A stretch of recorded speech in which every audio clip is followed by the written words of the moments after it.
we share with a lot of young and organizers a protocol.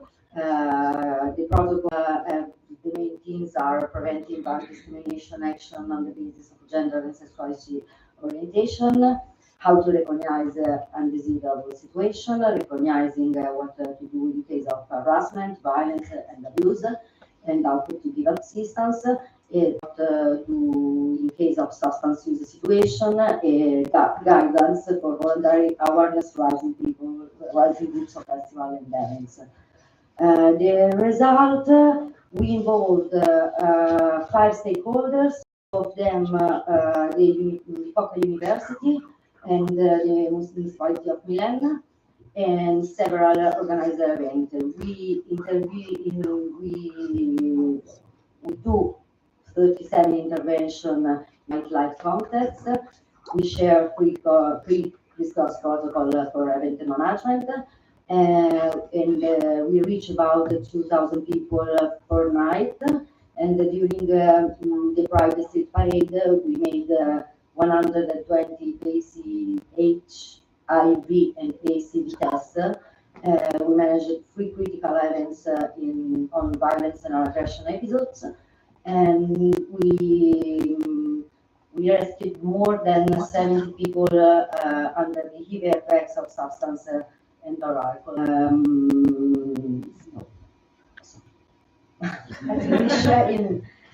Okay, thank you.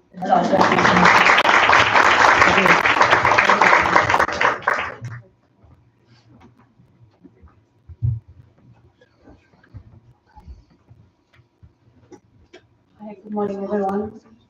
Thank you for coming.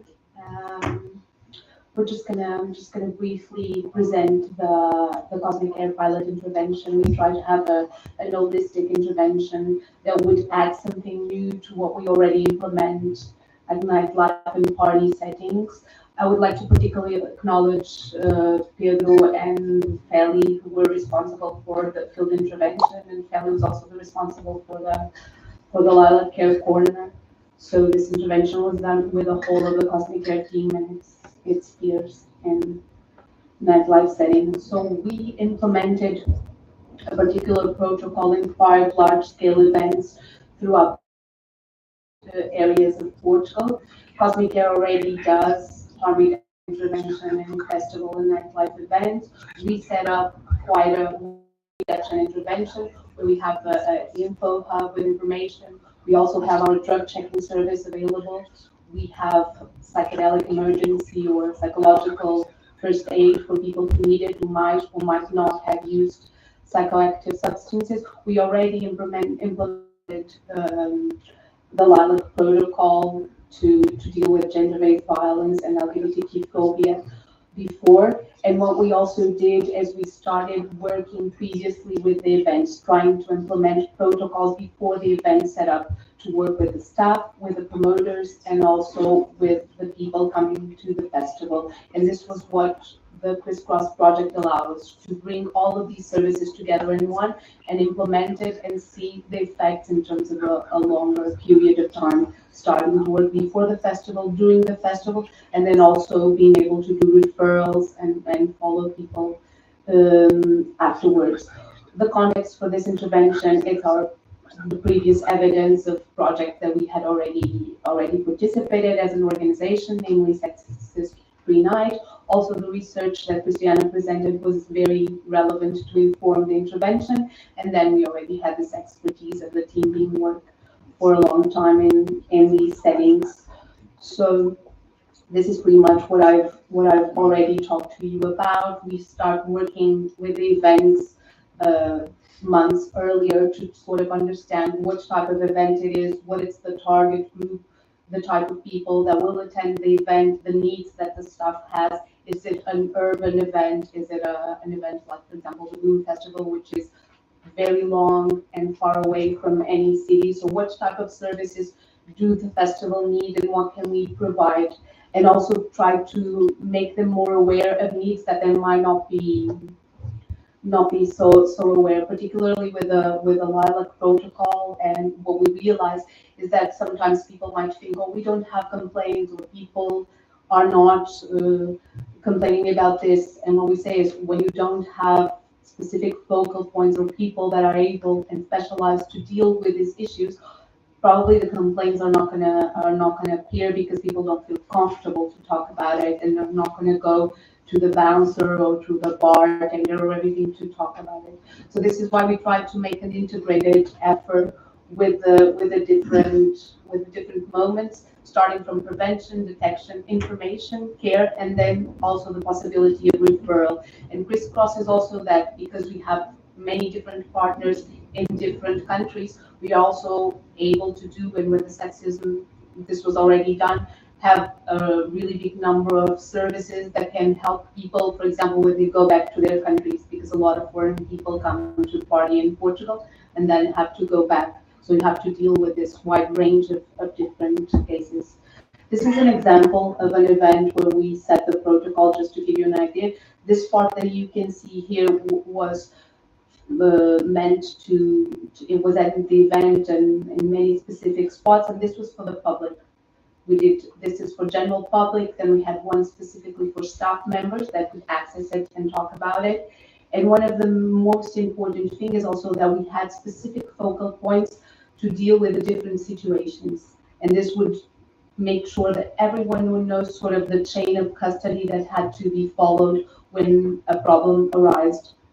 You can also see here like different parts of these interventions. These are all different festival settings where we implemented the CRISSCROSS pilot, and you can see it's very different settings. Like one is, for example, you see the photo of the Info Hub is a very urban techno festival, and then, for example, that side here is a Psytrance festival in the middle of nowhere. So the needs will be different, and the target group will be different. Just very briefly in terms of results and impact, also the evaluation will present their results. But we implemented this in 5 different large-scale events, reaching almost 1,200 people. So it's quite large events that last several days. We were able to train also 273 professionals, and a lot of information leaflets, a lot of harm reduction materials were distributed. Unfortunately, we only had 4 critical incidents that required special attention and needed to be cared for. And we believe this is also has to do with the fact that people already know us. So when we can work for prevention onwards instead of only managing crises after they happen. We've also, like I said, tested around 800 samples with the drug checking service, and this is also important to provide this full spectrum service, because adulterations and crisis situations can definitely be prevented when you have a lot of work being done before. And because we do this work with the festival organizers before the festival is set up, not only on how to implement, but where to implement, really study location, make sure that everyone that gets in the festival will know where we are and what we are offering. This work that has been done before in the months before really impacts how well the interventions then can follow. And I think this is it, and then probably we'll have time for questions or discussing afterwards. Thank you very much.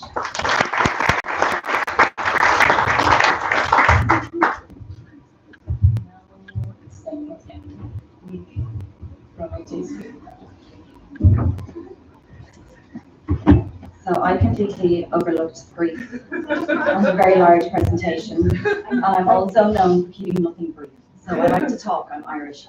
So I am going to skip through a lot of my slides because it's a very large presentation and just to get some key data so I don't hijack. Into this project, I think it's really important to note the Irish context in terms of where we are at. And we are a little less progressed compared to other countries. These topics are very new.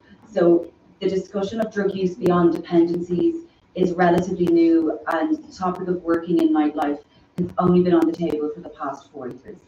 I think it's also important to note that we're still feeling the ripple effects of homosexuality being criminalised until 1993, and we still have a lot of fear and issues and areas that are under research that we're trying to address.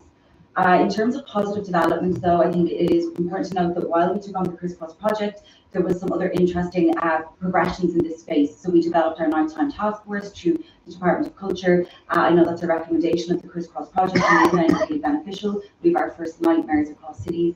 We're piloting the HSE Safer Nightlife programme, which is where we positioned this project. So 4 years ago, we identified a need to work in nightlife. And we developed an outreach programme. It is based on peers, so also important to note, we are a statutory body. We are not an NGO, we are not a grassroots agency, we are the public health service. So it's really important for us to bring our Safer Nightlife programme with peers, volunteers, and all of our work really relies on their goodwill. Similar with our training programme for the 40 hours CRISSCROSS, we did rely on people to support us with the training. But we also wanted to look at people who are out there doing this work already and not duplicate. So our colleagues in DCU, our colleagues in UCC, the bystander programme, and NUIG, who are experts in consent, helped with this project. So I think it's important to give them credit for their time and engagement. In terms of our outreach and activations, this again, thinking of this space being very relatively new in Ireland, we're still developing our relationship with people who use drugs or different genders in nightlife. So we wanted to use this project to really help gain credibility and buy-in and create trust and rapport with people. So with CRISSCROSS, we targeted 4 events which have different cohorts of people, communities, and different issues. So we started off with Dublin Pride. So we had a very big focus on chemsex support, the LGBTI+ community, and we adapted our responses based on the needs of that community. The further 3 events, I suppose, range from being events with 5,000 people to 75,000 people. So we had very different experiences at each of these events. Our sole purpose, though, was to be there to offer that safe space, to offer people a place to chat about these discussions, which, again, we're still very reluctant to speak about in Ireland. There's still a stigma, a fear. So those vibrant resources that we had opened up that dialogue and, you know, talking about pronouns and starting with a very basic interaction with lip balm, and then discussing things such as sexual assault or how people are feeling. So we really wanted to be the eyes and ears of the festivals. We worked with them on their policies, harm reduction policies, inclusion policies, helping them understand the intersectional issues. We also worked on communication plans, so putting out really vibrant messages before these events to kind of push people towards us.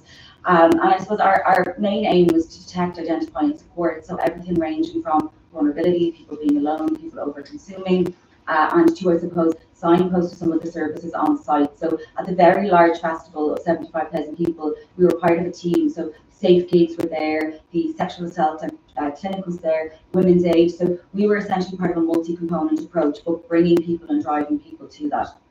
Important to note is the chemsex issues were very prevalent at Pride, but we did see, I suppose, the same issue, ketamine being a really big issue across all of our events at the moment in terms of vulnerability and in terms of emergencies. So I think just that's one takeaway from last summer.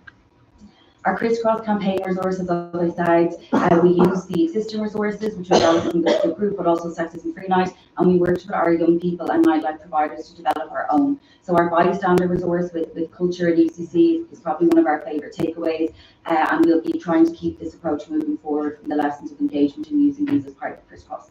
To finish, I kept this right. I've done really well. Like for me, this is quite good.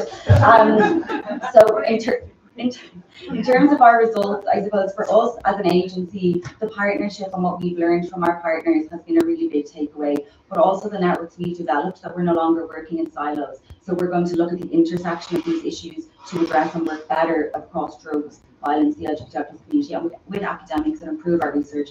I suppose the research for us overcame so many gaps to give narrative and to I suppose, give us what we needed. We really needed it at that point to help further develop our projects. So for us personally, we've taken a lot away. It was difficult for us to collect some of the feedback from the public. That was a challenge, and similarly from our professionals who engaged with us. The quantitative was difficult, but we got a lot of really lovely qualitative. So we're going to look at how we can use that to learn moving forward. In terms of our impact, I suppose, out and about in the field, we gave away a lot of resources. We had a lot of engagement, and it's hard for us to quantify that. We are working, and I suppose this shows that we do need to improve on it. But I suppose the top takeaways are, I suppose, the volume of engagements. We think we definitely engaged with over 2,000 people, ranging from very brief engagements to interventions to support. So we need to start stratifying how we get the very quick conversations quantified as well. And I suppose for us, On the drug side of things, we have 209 samples that the public gave to us that we could analyse, which is it's a huge progress for the 3 years that we've been working in this space in Ireland. So as I said, very early days, but this has been a really great learning experience, and I just want to thank all of our EU colleagues and thank you for the learning, and that's us done. Thank you.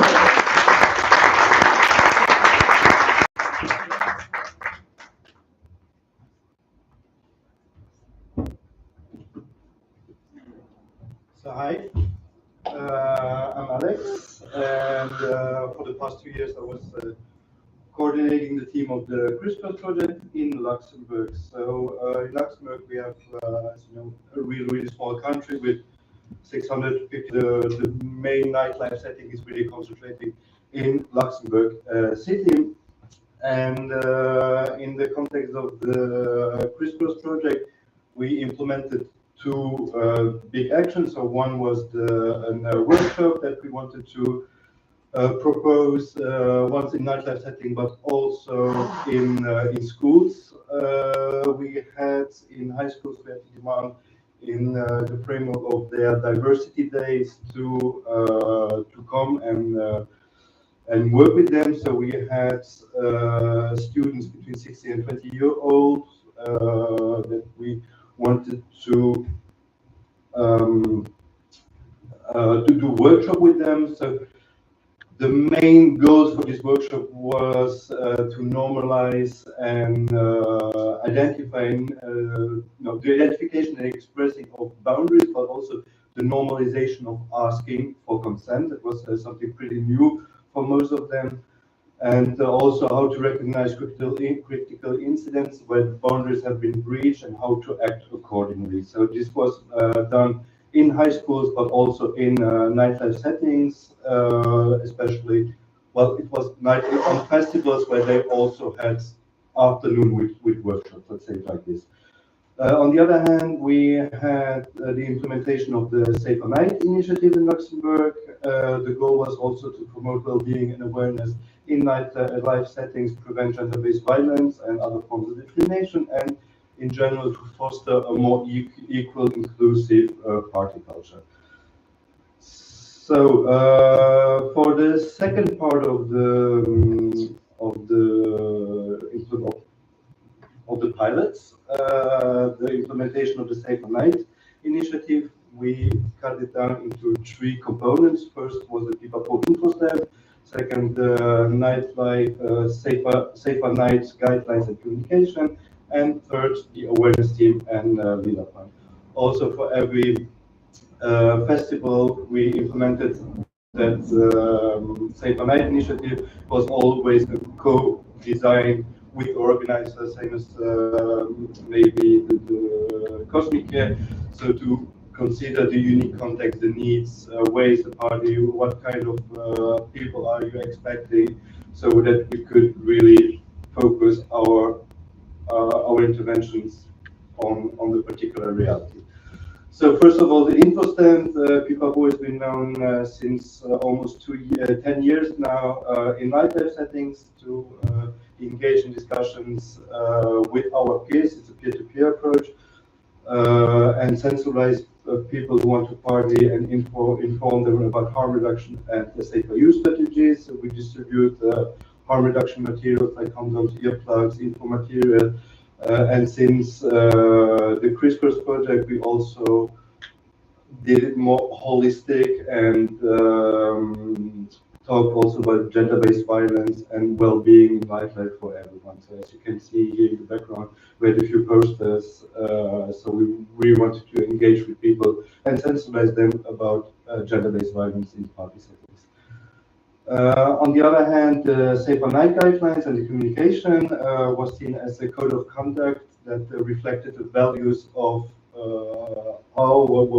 what we call our party culture, but also the values of the events and the organizers. The main goal is to foster a collective responsibility where everyone feels responsible for the well-being of the crowd, not only the security or the organizer, but joint ventures, so everyone could feel responsible. As you can see here, we asked the organizer to do a communication before the event so that people could prepare on their social medias on what was the event, what were the values of the event, but also on site. Here you can see our colleague hanging out the poster at the entrance of the festival, and usually it was something like by entering this event, you are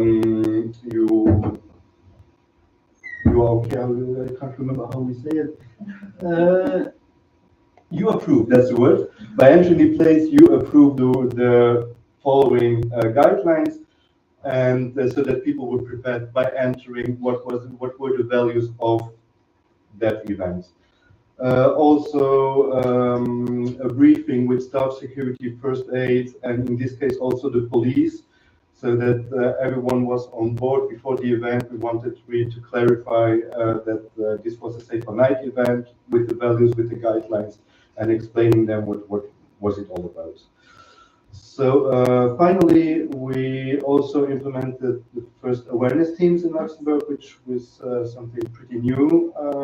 The awareness team, which is a mobile unit of trained peers to go around the festival and keep an eye on the guidelines and promote well-being, consensual and positive interaction, but also intervene when they see that there has been a critical situation, breach of boundaries, harassment, and so they could intervene, talk with the people, but also accompany those people to the first aid, security, or the line points. So with the awareness team was also the implementation of a LiDAR point, which is like a physical safer space, which is managed by a professional psychologist or better trained professional.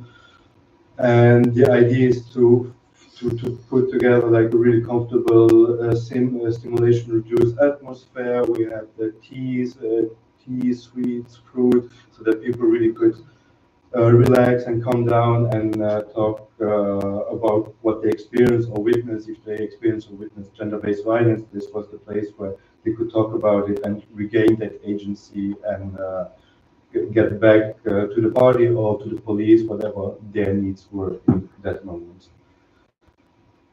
Yeah, for the results and impacts regarding the consents and active bystander intervention workshop, we had 5 workshops, 3 in high schools and 2 in festival settings, and 65 youngsters and young adults were trained.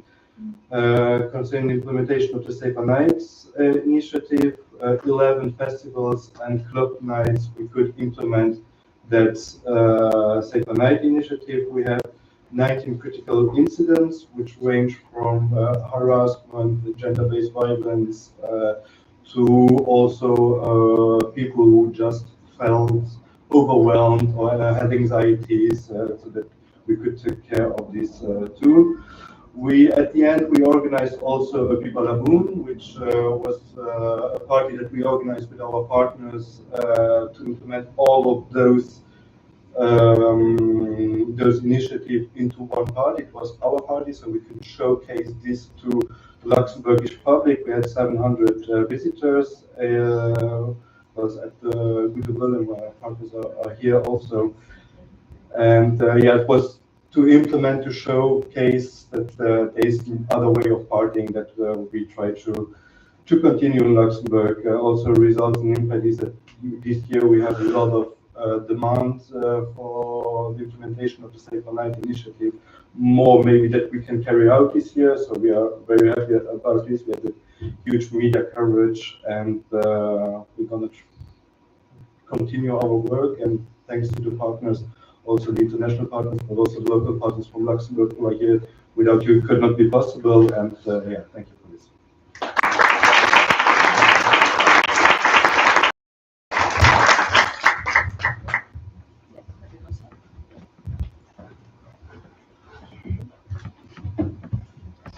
Perfect. Good morning, everyone, and also to the people at home. I'm Maria Rosa Iannelli from the other Italian partner, ACRA, who joined this project, this CRISSCROSS present you briefly one of the other activity of the project connected to the campaign and advocacy in the WP5, the Work Package 5. And we started to work on the campaign in last year, in the last part of the year with all the consortium. And we co-designed the campaign with the partners and also with an external agency. We spent a few months to co-design our main message and our messages directly to the online public, but also to spread the campaign in the activity, in the focus group, and also in the pilots the partners realized in the last part of the years from September to November. And one of the, I have also the note with as Cecilia.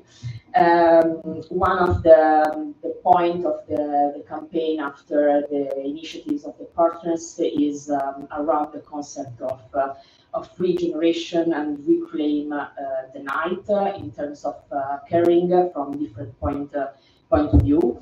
And the campaign was developed obviously in all the 5 countries, so Italy, Luxembourg, Spain, Portugal, and Ireland.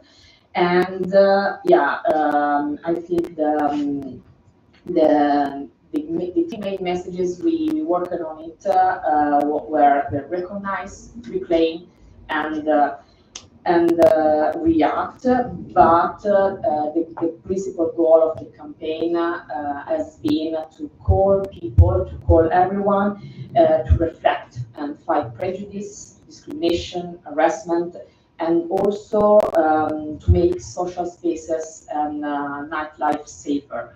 And in this sense, we realized we work on the rewording. We played on the rewording of the new narrative in Reclaim the Night. So try to give a new narrative for the social nightlife. And we developed the graphic and the messages. In this sense, with the agency, we try to build 8 dance steps, so 8 passages, 8 steps as in the dancing activity, and we spread on the social media. Maybe we can, yeah, okay. We spread different words as different dance steps, and we spread online and also in our gadget materials and all the other materials. So we can see respect, realize, reaffirm, refresh, rethink, and respond and reset and responsibility. So we choose together these 8 words towards especially young people, but also to everyone.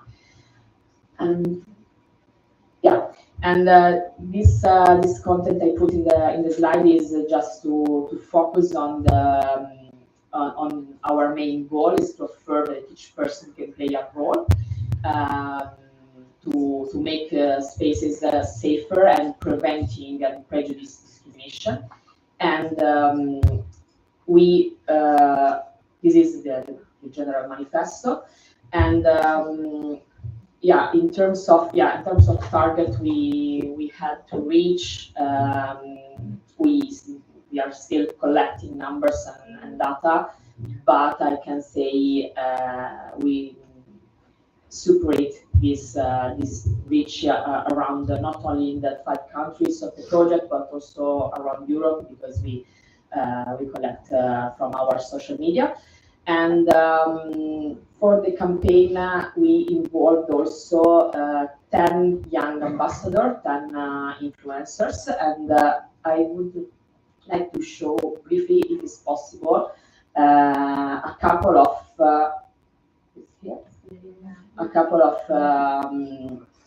of content from our stories, because they are very nice to see. And you can find also in our CRISSCROSS page in Instagram. Okay. No, okay, sorry. But yeah, we have or we collected all the ambassador messages. They are mostly young people, young 20, 25 age, so really young. And they spoke to the other young people in terms of awareness and sensibilization of the nightlife and to fight gender-based violence, for example. And yes, sorry, yes, here. Yeah, I think we develop also the graphic material, so you can find something also here, and I think it's everything. Thanks.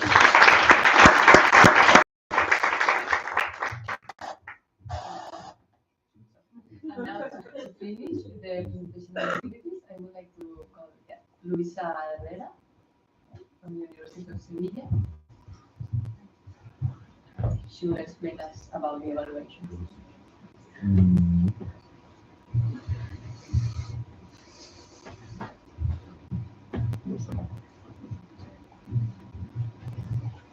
Okay, so good morning, everyone. I'm going to speak in name of the University of Seville about the impact evaluation that we've gathered between the years 2023 and 2025. I'm going to follow, and as an introduction, I want to summarize everything that has been said in this platform. You can see, of course, here the CRISSCROSS program aims, but I want to remind you that this program or this project is an evidence-based initiative that we've gathered to focus on the intersectionality between the gender-based violence, especially including the LGBTQAI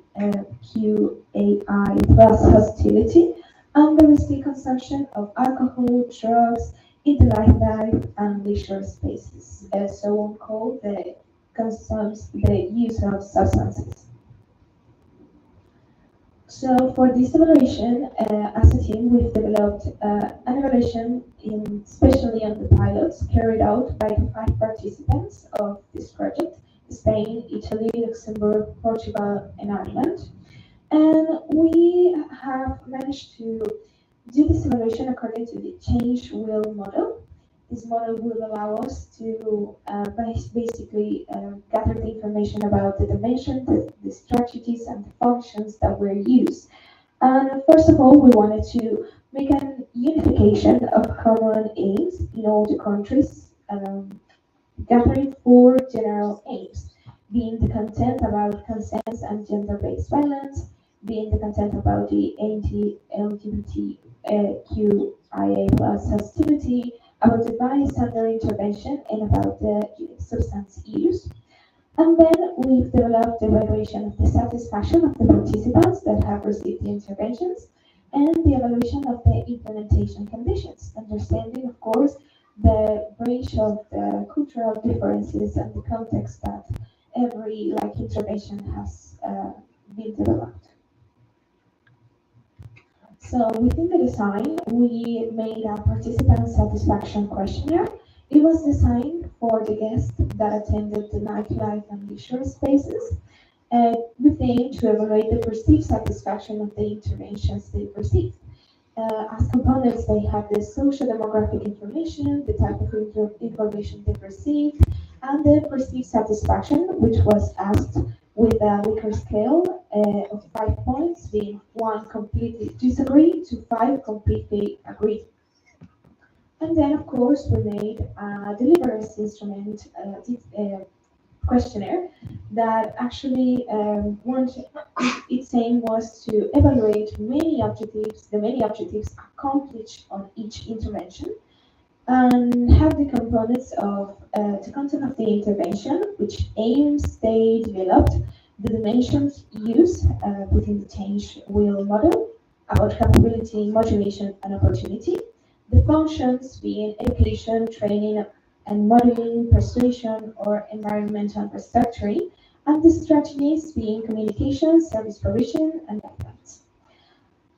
It was also asked about the characteristic of the intervention, being the numbers of participants that received the the intervention, the length of the intervention, and the implementer's perception about equality. So to start with the preliminary results, and this is the first part, we've gathered a sample of 387 participants that responded or answered to the questionnaire, and this is very important. So about the procedure, the routine of the sample, the majority was gathered in Spain at 39.9%, followed by Italy at 33.10%, then Luxembourg with a 16.5%, Portugal with a 7%, and Ireland with a 3.9%. In the characteristic of the sample, we found that we had a very diverse, sample of sexual orientation according to sexual orientation and gender characteristics. And about the content of the intervention received, we found that the most received intervention was the bystander intervention with 65% of the interventions, followed by the substance consumed and the consent. Last but not least was the LGBTQIA hostility, but we have to remark that in each intervention there was more than one aim received. So coming for the actual satisfaction with the intervention, we asked the participants to choose between the balance 1, low, I expected more, 2, according to I expected, and 3, high, the information has exceeded my expectation. And we found that the participants were very satisfied with the intervention received.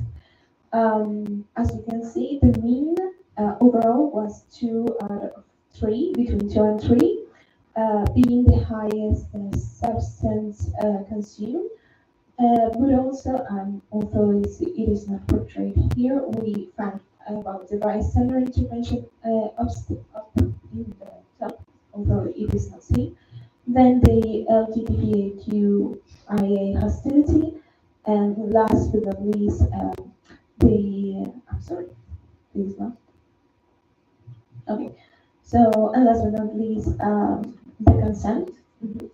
But this was talking about means, but of course the most selected value was number 3. So this portrays a very high agreement with the consent, with the how do you say that, with the information received. And talking about the conditions of the implementation of the interventions, we found out that there were performed 578 micro-interventions with an average of 5 guests that received the intervention, so this impact was very wide. The average length of the intervention was of 15.60 minutes, 56 minutes, with a rate of the 96.5%, 4% of successfully finished interventions, and with a mean of the delivery satisfaction of 4.42 in a scale of 1 to 5. Of course, talking about the aims, the substance consumed and the LGBTQA plus intervention were the most frequent interventions given in this case. Then by the dimensions of the aim, the capability intervention dimension was the most used in all the interventions and in all the aims, as you can see in the graphic. The functions by aims resulted that in the education was the most popular function for all the aims. And for the strategy, the communication strategy was the most frequent strategy, excepting for the aim 1, that was consent and gender-based violence.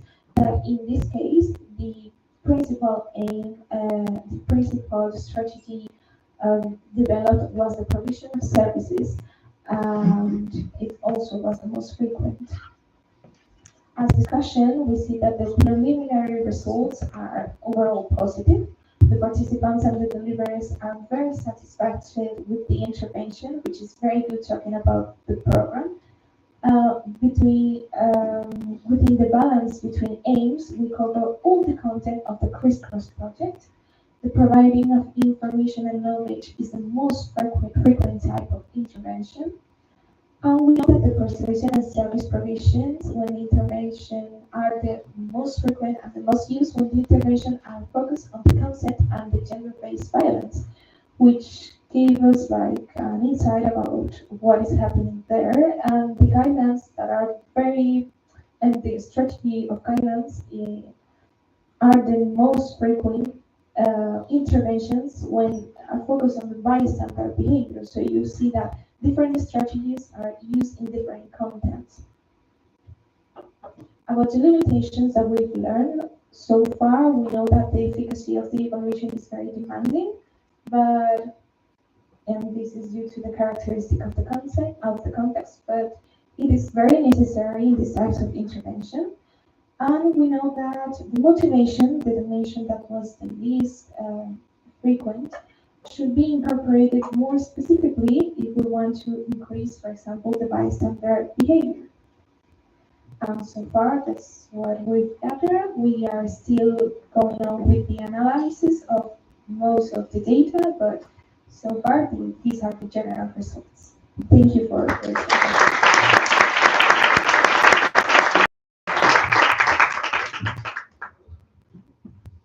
Now, thank you all for sharing all the. Sorry. Okay, now we will continue with the second session of the morning. I would like to call Isabel University of Sevilla and also Ina Montanari, who is the Principal Scientist, Health and Social Responsibility at the European Food and Drugs Agency. And the panel title is CRISSCROSS Institutional Approaches and Policy Recommendations to address sexual violence and substance use. And I will leave you the floor and sit there.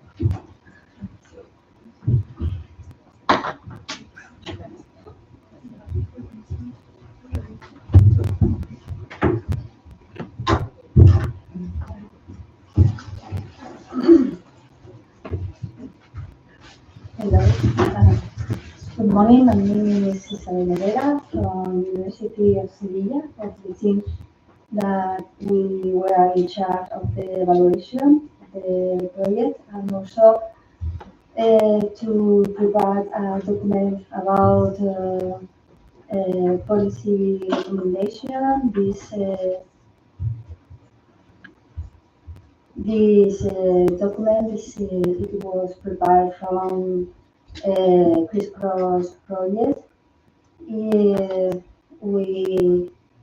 We had a recommendation from the different information gathered, mainly from the pilot projects, but also the first study that was realized from Cosmic Care, and also another experience in that issue. The main goal of the project, the document, was to present a strategy policy recommendation. The key objectives are provide guidelines to policymakers, mainly stakeholders, and NGO community in three specific objectives to prevent gender-based violence, including sexual harassment and anti-LGBT hostility, reduce risk associated with substance use in nightlife and social setting, and also to promote a safer and more inclusive and respectful nightlife environments. The intervention sites, as you can see before, were very different. There are very diversity of the context to implement this action, no? Like club, bar, festival, and other informal social events that is very important to know what is the difficult to give some recommendation for all the diversity of this context, not only in each country, also in the different spaces that are very difficult to implement a general intervention. Why policy recommendations? Because it's necessary addressing structural inequalities. Many forms of violence and exclusion are indeed in social norms and practices within nightlife spaces. And because without clear policies, risks linked to violence and substance use increase. It's necessary to improve coordinated actions because it's crucial for the safety and security for marginalized groups. Sorry. Uh, Before to present the policy recommendation, it's necessary to know or to understand the nightlife, the environment that it was presented previously from the study from Cosmic Air. This is different issues about that. No? First of all, the normalization of violence and discrimination. In second place, the interaction between substance use and violence. The third point is about the diversity or complexity of local context because every settings vary in terms of customer profile, socioeconomic dynamics, consumption patterns. That's why it's necessary to implement tailored interventions. And finally, the lack of institutional and community response because it's necessary to improve training for staff, establish more protocols in systematic way, and to improve the organization and safety. As you have seen before, the different pilot projects, we can identify key components. That is the base for the policy recommendation that I will present later. No?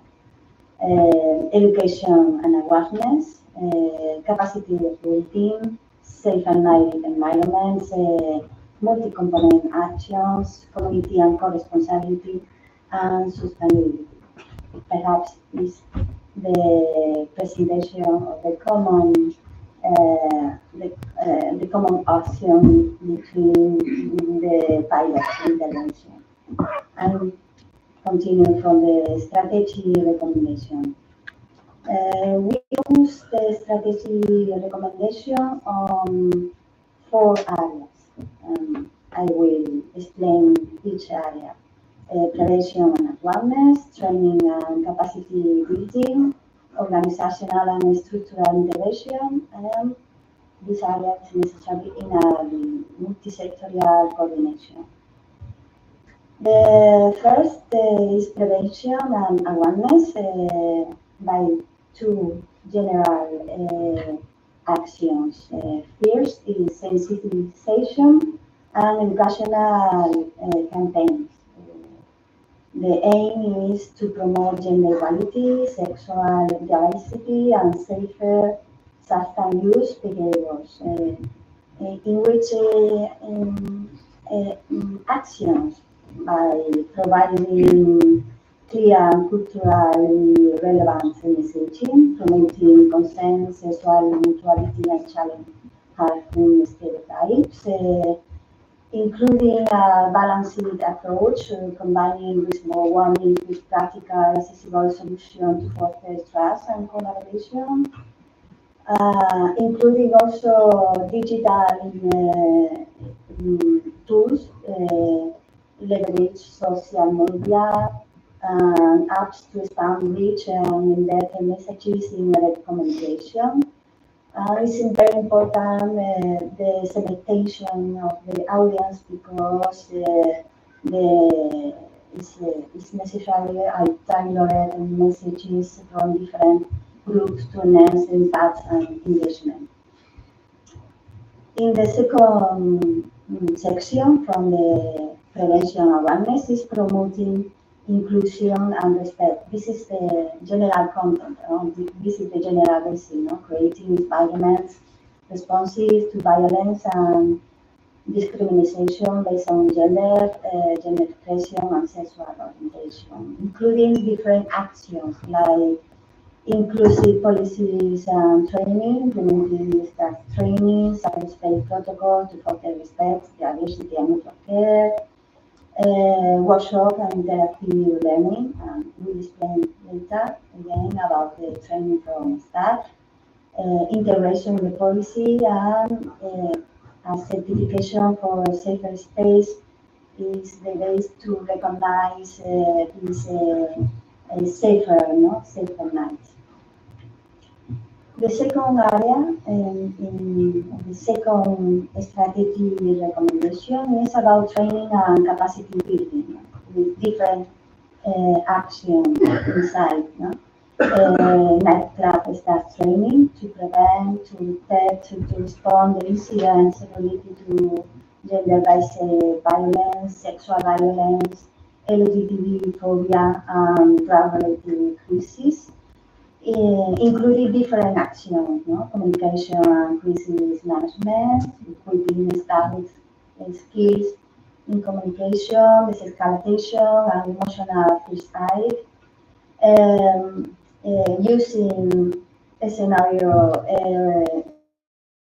related, training on substance-related scenario, responsible serving, managing toxicity individuals, and a training in safety protocols to implement a clear protocol in these spaces and more clear for the own staff.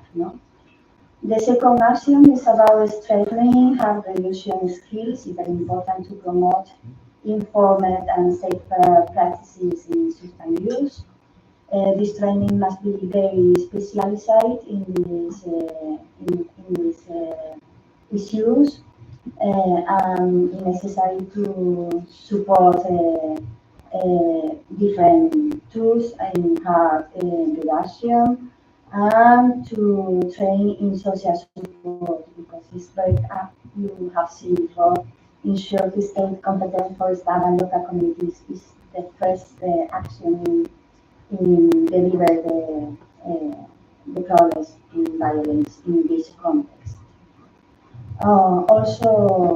Also aims in training and capacity building is this training must be in a context, in an intersectional context to achieve coordinated response to the collaboration between different stakeholders. The programs is necessary to be in collaborative context training, engaging in authorities, event organizers, community groups, and emerging services in joint to try different action for training, using different strategies for training like scenario basic, using real life simulation.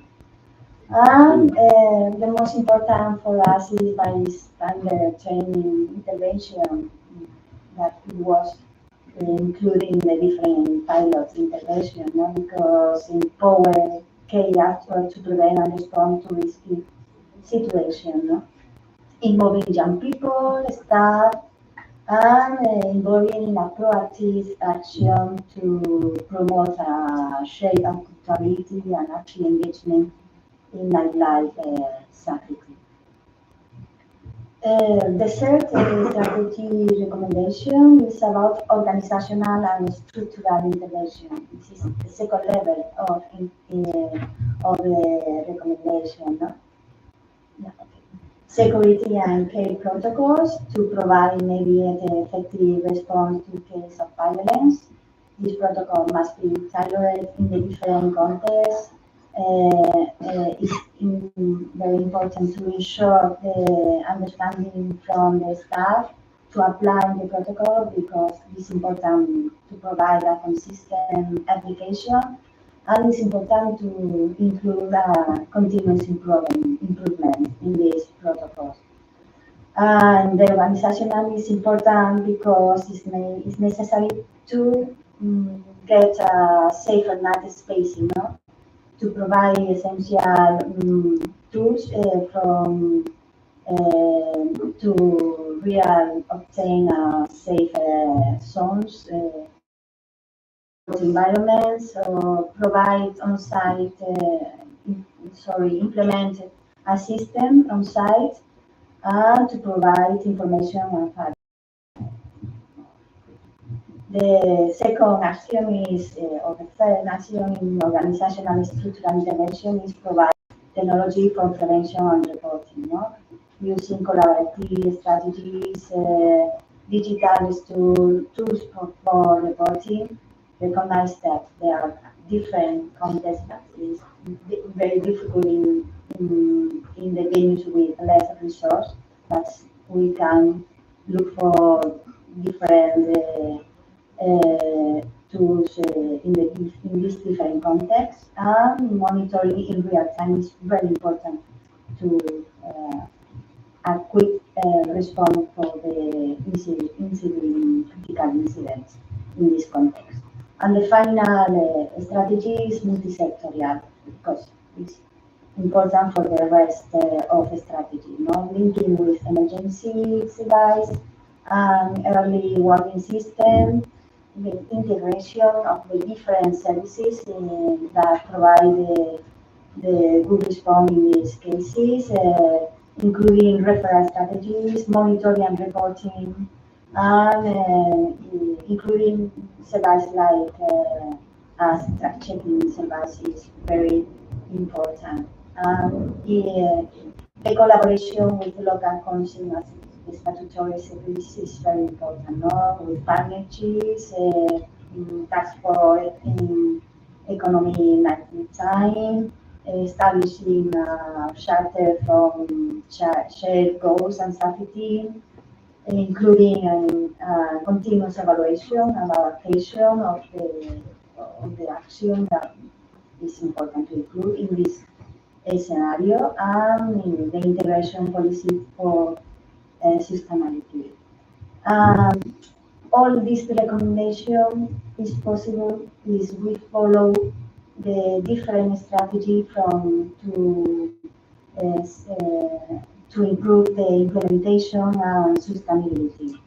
The first central point is about to follow an approach in adaptive and contextual intervention, because intervention must be adapted into the local cultural, social, and economic context, while it's important to maintain the core principles in safety and inclusivity. In second place, the participation of communities is very important, and responsibility involving the different stakeholders in multi-sectorial collaboration. Monitoring and evaluation is crucial because it's necessary to establish clear indicators. The evaluation in mixed designing. For the sustainability, it's important to the integration in public and operational policies is the way to ensure regulatory support and institutional coherence in the different contexts, and the scalability of the diffusion of this action, documenting, sharing good practices is very important. For close this speech, guidelines can be transformed into safer and more inclusive spaces importance of preventive and collaborative approaches, integration to public policies to ensure long-term impact, and collective care, culture, inclusion, and respect for diversity is the main goal of this action. Thank you for.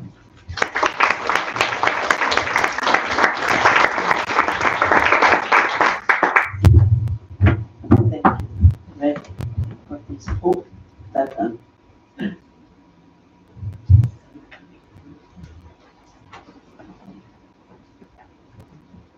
yes. Yes. So, first of all, thank you very much for this invitation. Thank you in particular to Cristiana for this and from bringing forward the gender and drugs issue, which is very important, not only at the national, but I think at European level. We have this group that we have set up a few years ago, European Gender and Drugs Group. We organized, I don't know if you participated, 2 symposiums, which were an opportunity to exchange. So I will present what we have, which is not much. So thank you very much for this project, because it's really, I think it's really important to have, and I was really fascinated by the result that you presented on the issue and on the intervention. I would be curious to know what changes, actual changes, you will obtain in the behavior, because I think that's very difficult. But I will zoom out a bit, providing, as I say, some insight from the European Union Drugs Agency. We are here with another colleague, Joao Matias, and on gender, what we know about gender-based violence. So, first of all, some background data. We have data mainly based on binary level, so on women and men, but we have something also based on the European web survey that Joao and Cristiana has worked on, and I will present to you just a little bit of data. But I think it's really important to provide just some basics, the fact that there is a huge gender differences when we look at the drug use, because women represent 1/4 of less of people use drugs.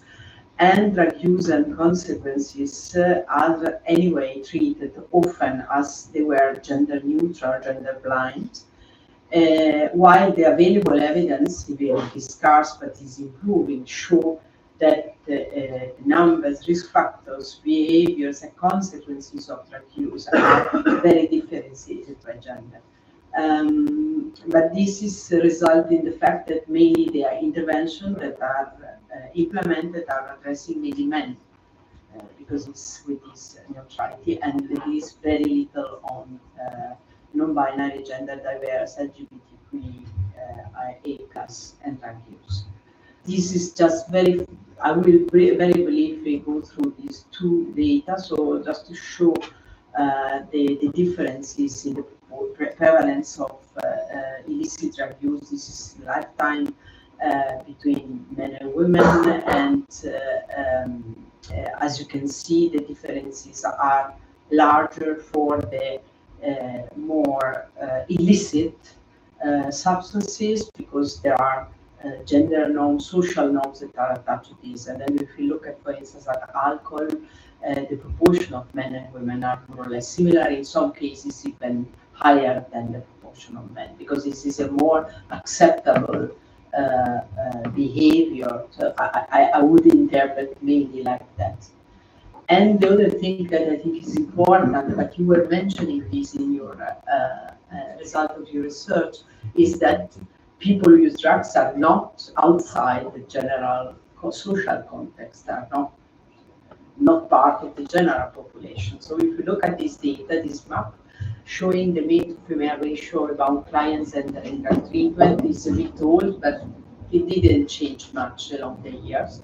And as you can see, the darkest color indicated there is more difference. So the proportion of men are higher, much higher than the proportion of females, and the clearest color, there is more equality.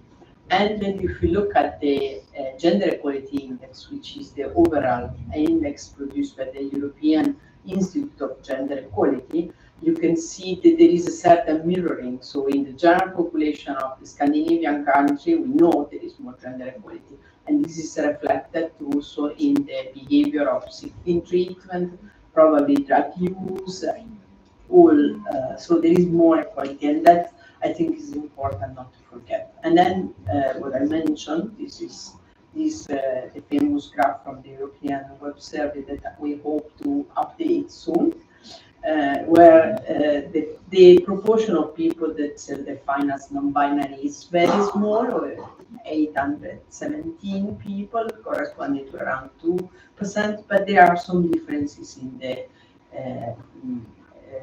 the patterns of drug use, with these non-binary people using more ecstasy or amphetamines and heroin, even if the differences are not significant. But of course, we should look for more about this data and the motivation and reason for these differences. And finally, another thing that I would like to highlight is the mental health and the relation with the drug use. This graph is reporting the proportion of suicidal intent among overdose deaths. First of all, there are not many countries reporting this, and of course, I think it's underestimated the suicidal intent. But when it is reported, as you can see, in all countries except two, including Spain, it's the proportion of females that die for a drug overdose with suicidal intent is much higher.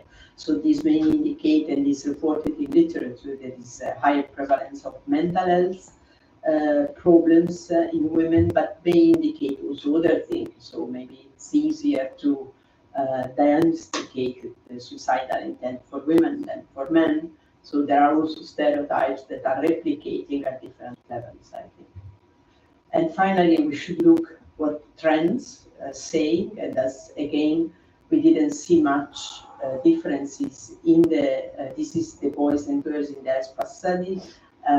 Between boys and girls, the gap remained more or less the same when we look at illicit substances. It started to converge when we look at the heavy episode drinking, and it's converging for alcohol use. And that's, we will have, I think, the result also this year. And that's, I think, is important because it can help us to prepare what can we expect in the future if there is this convergence and this normalization of substance use among females and males. And then if we look at gender-based violence and drug, we don't have much. We would like to do more, and probably this year we will launch a project on this, which I think it should make use, of course, of the result of this project and the previous European project. What the European Institute of Gender Equality defines as gender-based violence, but you know, it's any type of violence based on someone's gender, from physical to emotional to financial to reproductive violence. And while anybody, you can find this in the glossary of EIGE, everybody can be victim of gender-based violence. Women are overwhelmingly the victims. And the type of violence, that's just not one, but that's physical, sexual, psychological, and economic violence. Of course, it's very difficult to capture its different dimensions, but I will try to look at and present what we have. And I think when we look, I was thinking the relation between these two, we can look at the context of gender-based violence, the prevalence, and the temporality. In terms of context, there are several contexts where the gender-based violence occur. So the intimate partner violence, which is the most prevalent. And again, this is exactly what is happening in general in the general population. Is what Cristiana was saying, is not somebody unknown or stranger. Usually it's the perpetrator who is known. Recreational setting, I highlighted in yellow because it's concerning more this comparison, even though I'm not talking specifically about this. High-risk drug use setting, where there are intersecting factors that make people more, women in particular, more vulnerable and non-binary, etc., to gender-based violence. If you think people, you know, migration background or sex work or poverty or many social factors that they can play here, and institutional violence, so violence from police, from that services, we don't have to forget, from other services, and the context of sex crime. Then in terms of prevalence, we don't have much. Probably I should have added the data that you have, but this is the data that were produced by the Interleave project. This project conducted in 6 European countries, including Spain. I think it was a coordinator, right? And both you were participating as well. But what they found is that among women who attended the services, 98% say they were subject to some form of violence. And as you can see here, psychological violence is the highest percentage, followed by physical violence.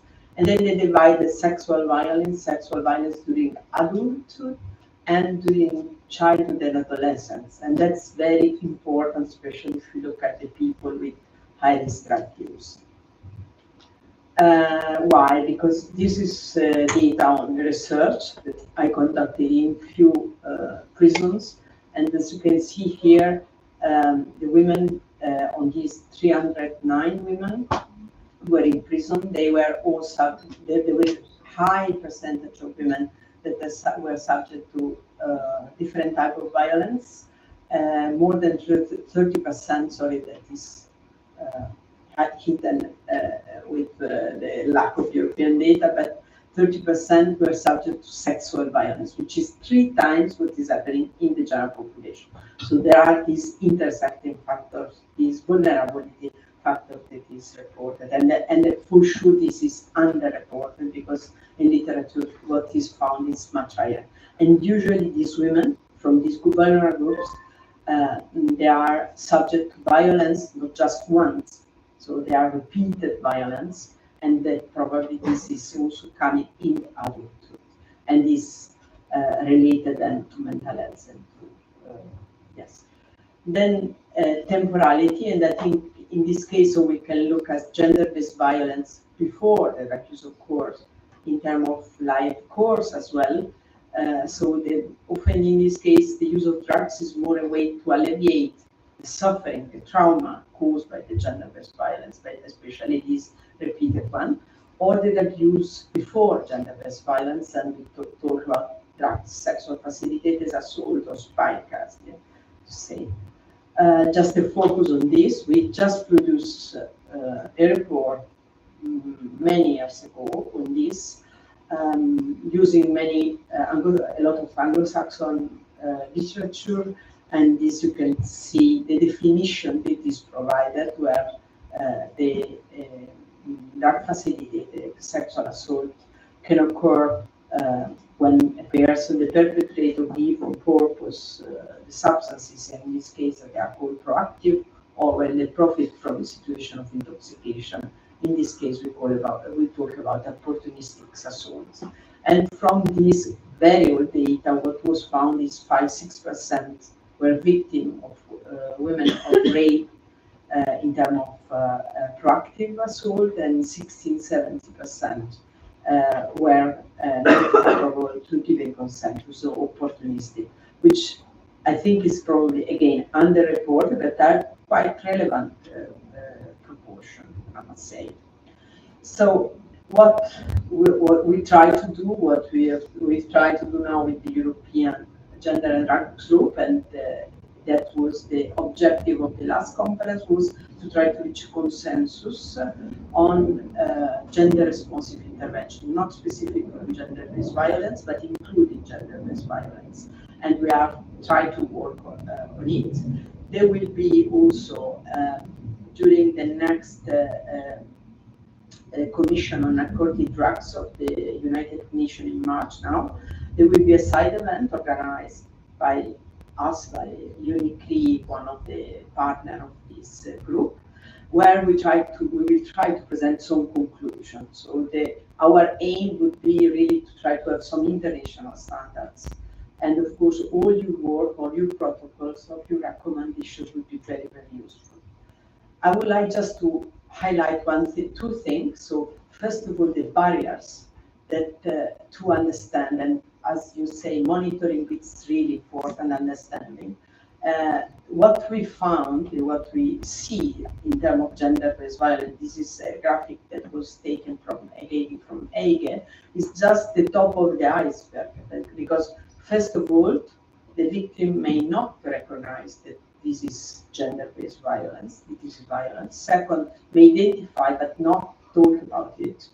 Third, they can talk about it but not report officially. Then they can denounce, report officially, but not seek help, and finally seek help. So probably what we see is just a little bit of this. And I think one of the issues that play a big role on this not reporting is the stigma. And the stigma I put here, this graphic, is again multiplied for every layer of non-conformity to social norms. Like women using drugs is the thing. Women using drugs in prison, and another stigma, using drugs and having sex work, another stigma, non-binary. So, and this is of course a very big problem because they represent a barrier to everything, to have the evidence, to look for help, and to try to address the issue. I don't enter on this, but one big step also that I think it was very good that we made was the fact that in 2023, I don't know if there is any Swedish year, Sweden had the presidency of the Council of the European Union, and in the drug portfolio, one of the priority was gender and drugs. And they produced some final conclusions, very simple, where they indicate the need to integrate this perspective in the drug policy. And that what I would like just to highlight from their conclusion is the fact that they say in the next drug strategy there should be more gender. I hope the member state will do this. We should be careful and very attentive to the coming EU and international processes, and is very true now. I'm really afraid we have to be careful because we have already seen the consequences of the Trump policies on this, because it's cutting funds, so that means cutting activity, cutting everything, and putting, I think it's really nice to finish to say, put into practice yourself where you are, because it is a cultural thing. So if we don't change ourselves, it's very difficult to make a change. Then this is just the draft recommendations that we divided in 4 parts, defining minimum quality standards for gender responsive practice, implement gender responsive interventions, strengthen competencies of training, and include systematically gender in monitoring and research. So then more specific on gender-based violence, and I finish with this, is mapping what kind of intervention are funding to the respect of the standard, develop policy that ensure in the legislation and this aspect, address gender-based violence in training and with a multi-sectorial approach, because it is really important that it's not like just drug service, harm reduction services, but it should be linked to the violence. And finally, yes, address stigma and improve training. So that's it. Thank you very much. I really hope we will manage.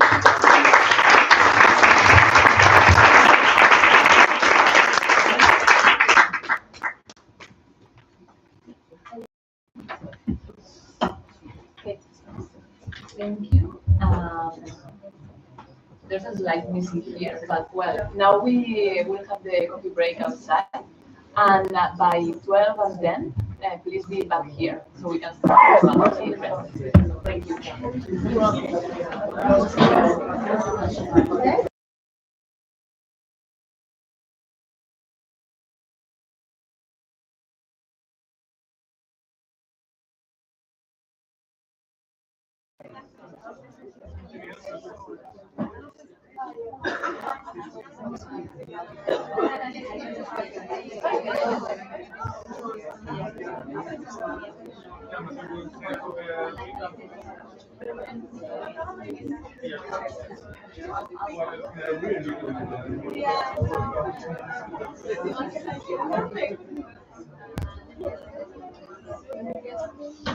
Can I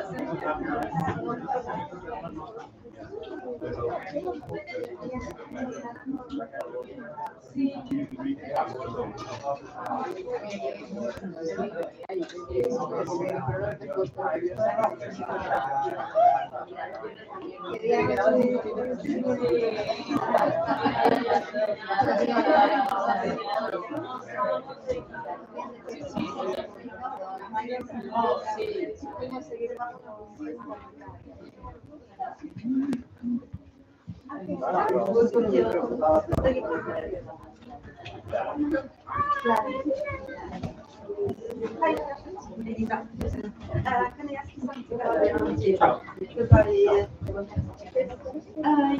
that's really good me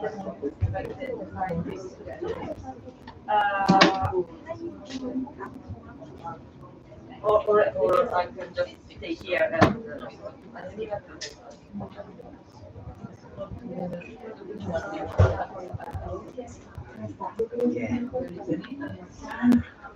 But now I want to intervene in the panel discussion because I feel that I need something kind of the training program, saying that we are less experienced in violence, but perpetrators, and I know it feels like sorry.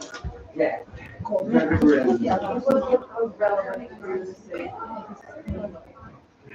¿no?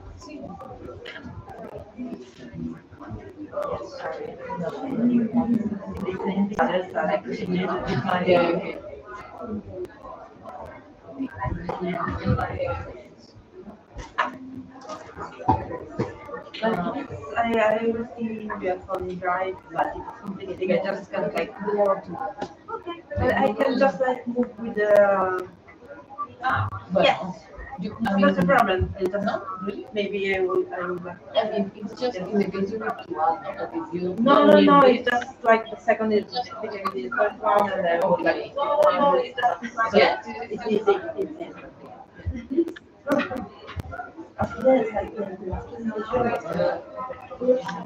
All new for me. It's easy.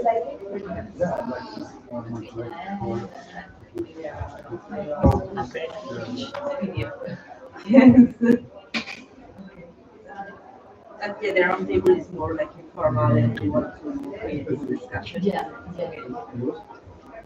Thank you. Thank you.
Yeah.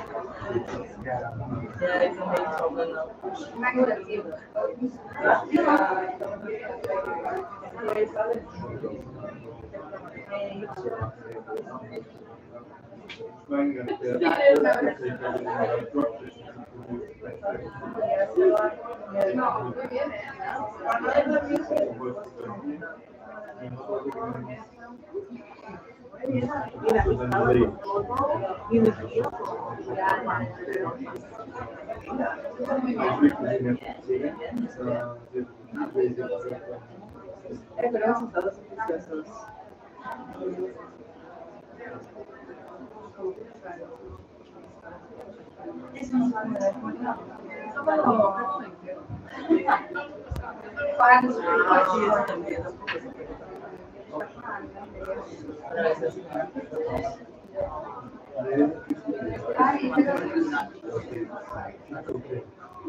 Dadurch eben Risiko Vielfaltsperson. Aus jeder Stunde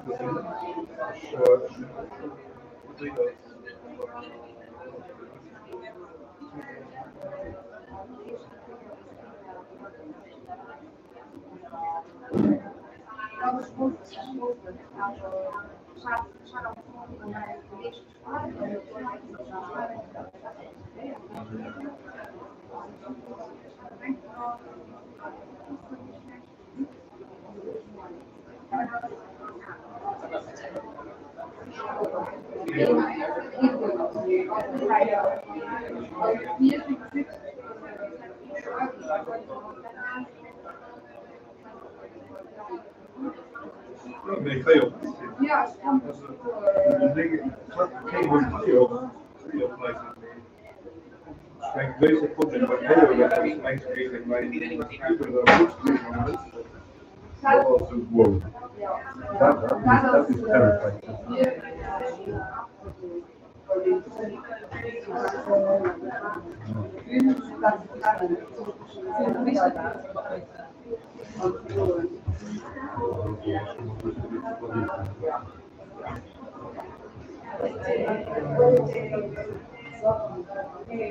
Ah, eso sí, señor, pero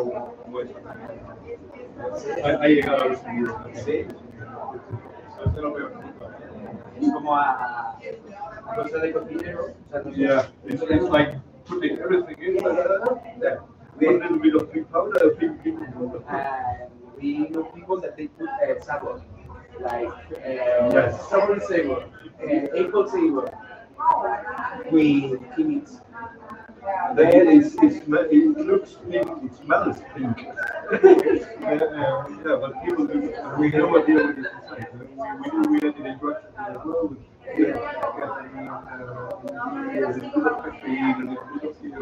It's like the dealer because like this makes it. Yes, right. We at the end now recommending that if you like this substance, maybe your own. Okay, you see as in the American country. Knowing this is cheaper and safer if you make your own needs. And we are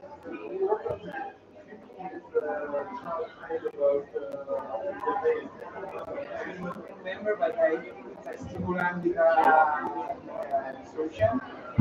Maybe it's not the end people are going to make.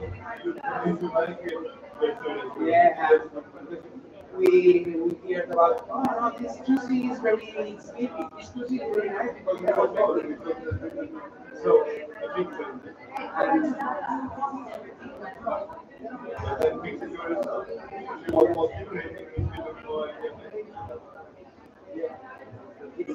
it's risky because at the end we are letting that make your own mix. But if you are going to love it's better than that. But it's good.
It's okay here? Yes.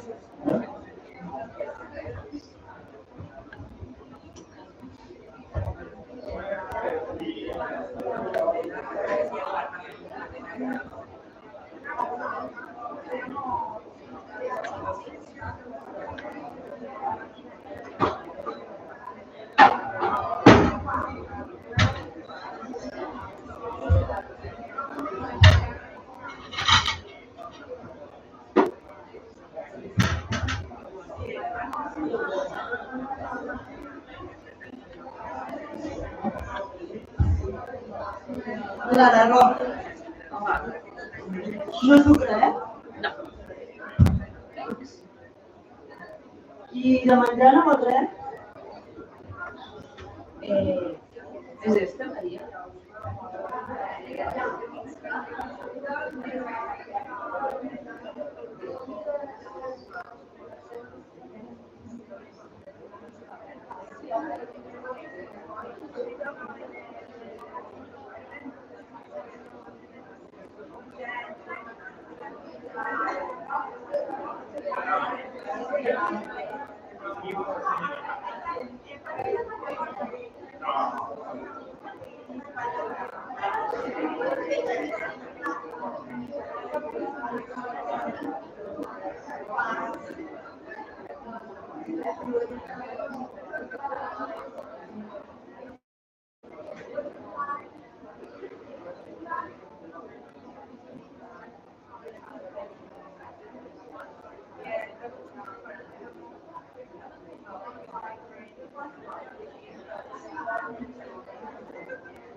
I might not want to be able to reload.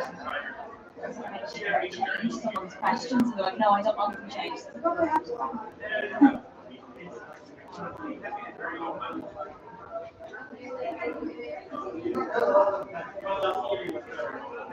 Yeah, but this month they have who's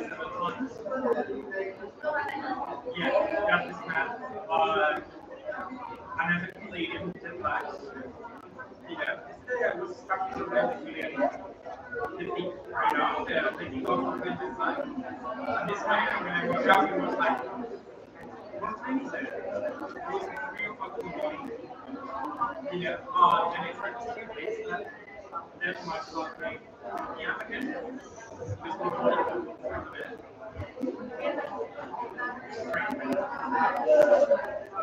If y'all, you know, like, I was very low. I was 70-ish.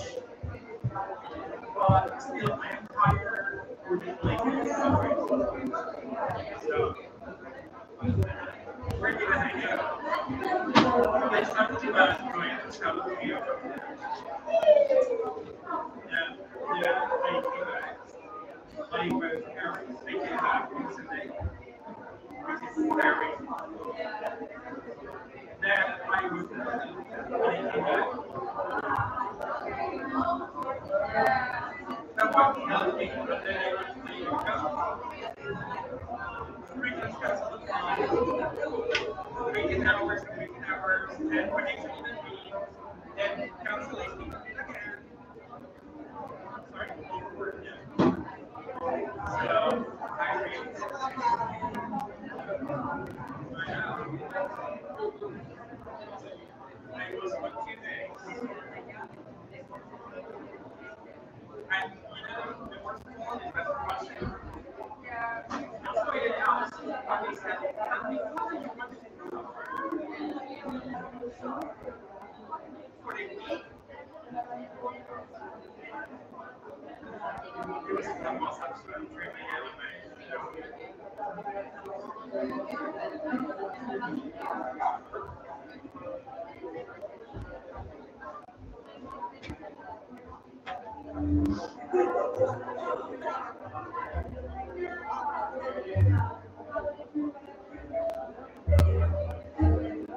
So they got 2 to 3 minutes, and then it's about 10 minutes per person and per topic. Yeah, yeah, okay. Yeah, exactly. Yeah, I'll keep an eye on that. And I'll see how the conversation is going. If there's something that's not getting a lot of conversation, move on. If there's something, there might be a bit of a balance, so something might get a bit more topic.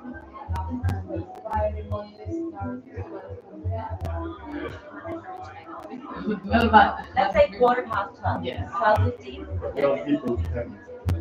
So 12:15, then we can start 1. Okay. Or we could finish before if there's not a lot of fight. So yeah, no, so I want to last 15 minutes for questions. questions and space. Okay.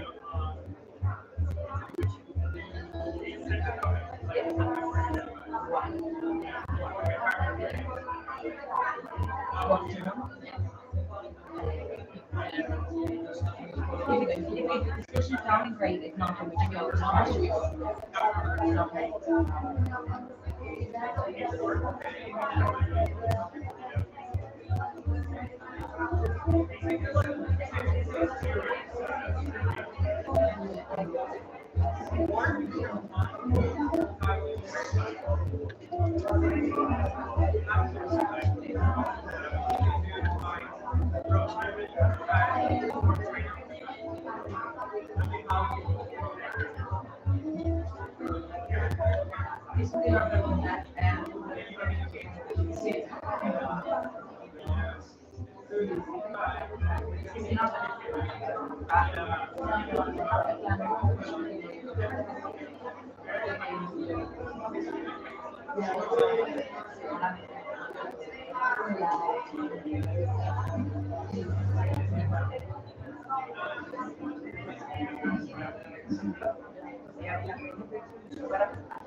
Hello.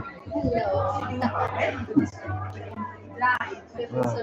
Yes, yes, before you Yeah, talk. yeah. Yes.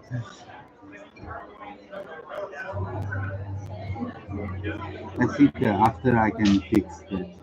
Sorry? Yes. But this video it will be it's only streaming or Now it's in is it streaming. ready for Now later? it's streaming, and after I can fix the audio Uh-huh. and put online Okay. the full audio also. Because we record the audio there. I ask to give me, and I fix with the video and put online after. But now I have audio also. It's a technical problem. Yeah. I was I won't test before. I want test before to make everything okay. But some people don't send me the presentation, and when I'm ready, send me the presentation for email to prepare. So I don't test the audio before. So it's a mistake. But yeah. Yeah. My first time making streaming, so not bad. You are no technical No. audiovisual. Yes, I learned everything in 1 week. We can know all Yes, the of skills course. necessary Of for course. to do. Yes.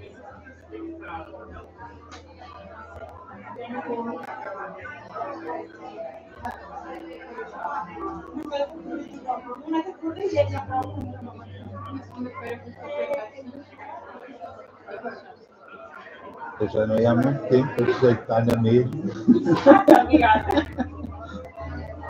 Achei que está na mesma e foi interessante ouvir outra vez o desabafo das pessoas, das equipas. Fiquei um bocado surpreendido se eu fosse muito na visita, eu gostava de ver as pessoas quando eram visitar da América. Tem uma certa coisa. As pessoas do Caribe, que eram conhecer as pessoas que conhecem mais. Mas porque é que esta opinião agora tem mais valor do que as equipas todas dão feedback a uma data de anos de felicidade? Até pronto, precisamos de qualidade com alguém, pessoalmente. Mas achei interessante que era depois dessas recomendações vão ajudar os reportes das equipas, dos relatórios, os indicadores que diz isso deveria ter. É preciso mais um relatório, não souberam ver isso. É assim um bocadinho pintar ali um cenário lindíssimo por causa daquelas pessoas. É sempre melhor do que nada disso, também não é? Porque é uma opinião e não vem dizer nada de novo aos nossos políticos. Mas até acho que considera muito isso, é muito bem, está tudo em peso, está muito fantástico. Estamos em modo Olha, Engenharia urbana? temos direto. Mas não se ouve.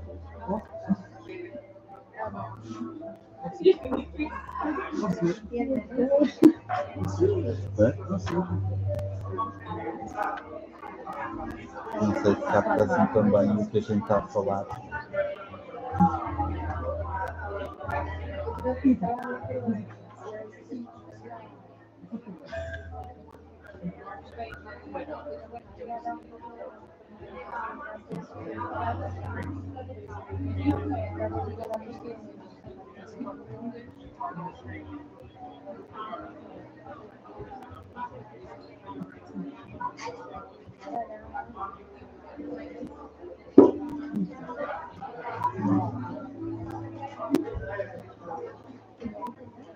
I have to tell the Irish, it's like, okay, we know where the Irish bag came from.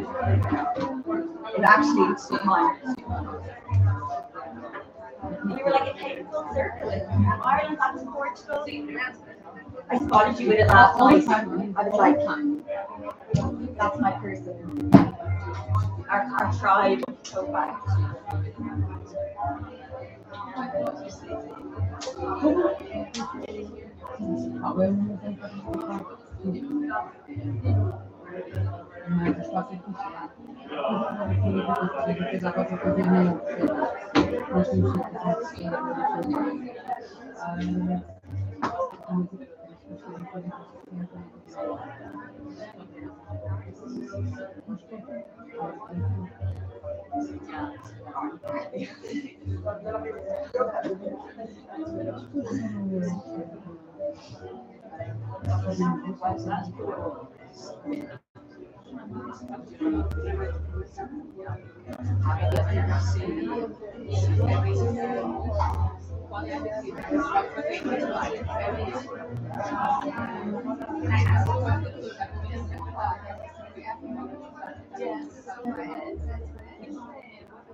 Yeah, I think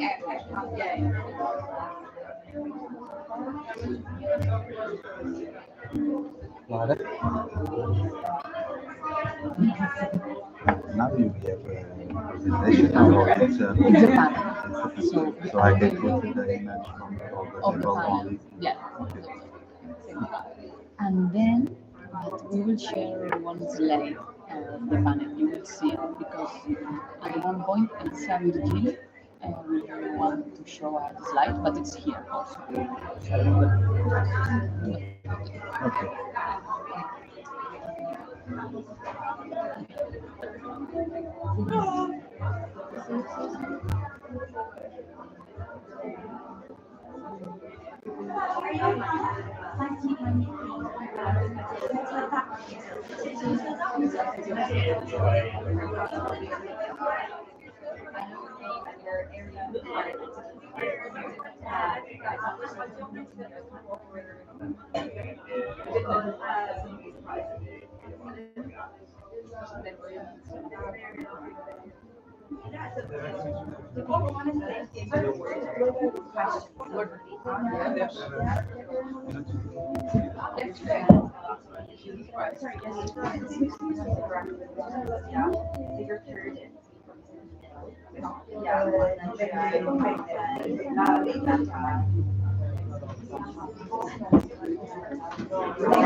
Vai lá, vai.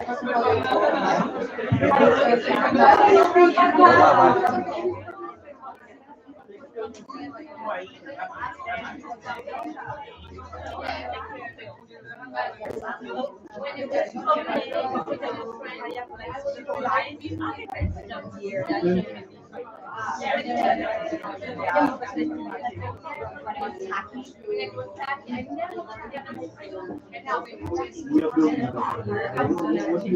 After I fix it, of course. After I can fix and publish the full video. Yes.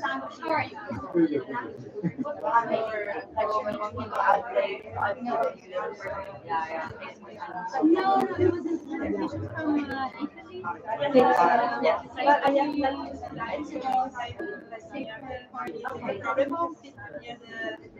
we would like to use it there. So I wanted to use, but maybe all parts. I don't know if it's available. I would love to read it and really see the best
Wow, that's busy.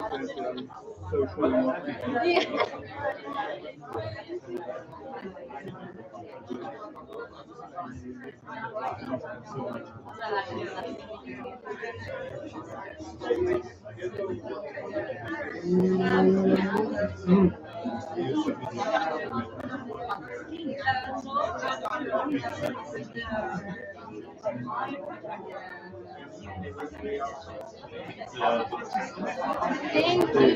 Thank you. I'll be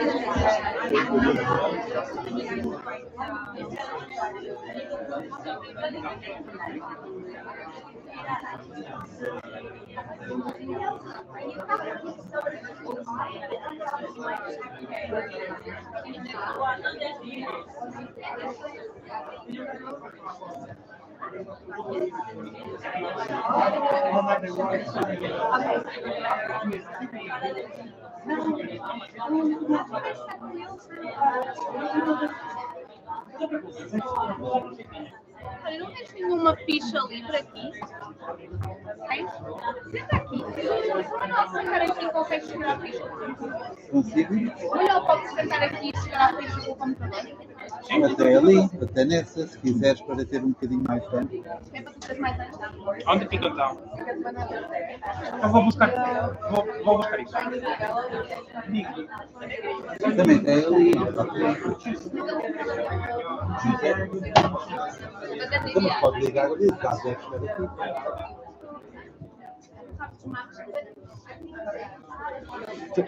Is the microphone from here or from? Okay, so I need to stop. My sister wrote me, stop coughing.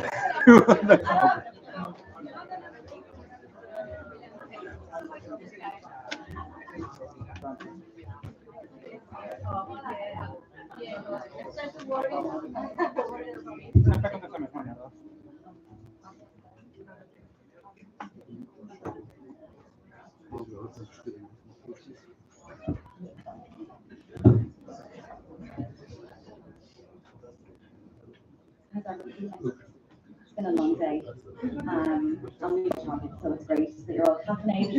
So I think we have a really interesting panel, so we should all stay awake for the afternoon with kind of the discussion. So I'm Nikki from Ireland again, and lovely to see you all back. So we're going to have a discussion now, and I'm super delighted to. So I think it goes without saying we all understand the importance of the nightlife setting and how youth cultures develop and form, but we also recognise, and we know from the data, that these are settings where health and social issues intersect, and we need to improve how we address this. So today we're going to look at a combination of observation from the field, some practice-based evidence, which we often overlook, which is really important, and the evidence itself. So what it's telling us to do, what it's telling us not to do, and hopefully we can finish today with some energy on how we're going to improve moving forward. So I hope we all take that away with a little bit energized, going back to all of our countries. So I have people sitting in the order that are going to speak today. So we're joined by a range of professionals who are going to introduce themselves and their projects, because I just won't do it justice. So we have Anna Burgos, who's going to be translated with Chris, who we met earlier on. We have Elisa Virgili, who's going to have some presentation slides. Kusai Kendry, hello, you're coming in here, good to see you. We're going to have João Matias from the EUDA, and then we're going to finish with Rebecca Marcus Russia. So I'm going to hand the microphone over to everyone, and they can describe their respective fields. I'll start in order. Yes. Okay, I'm Ana Burgos from Spain. I'm going to speak in Spanish. I'm so sorry again, but when I express complex ideas in English is horrible. So, Cristiana, thank you for translating me. Vengo del Observatorio Noctámbulas de Fundación Salud y Comunidad, que es un proyecto que tiene sede en Barcelona. Lo trabajamos a nivel de Estado español y sobre todo en Cataluña.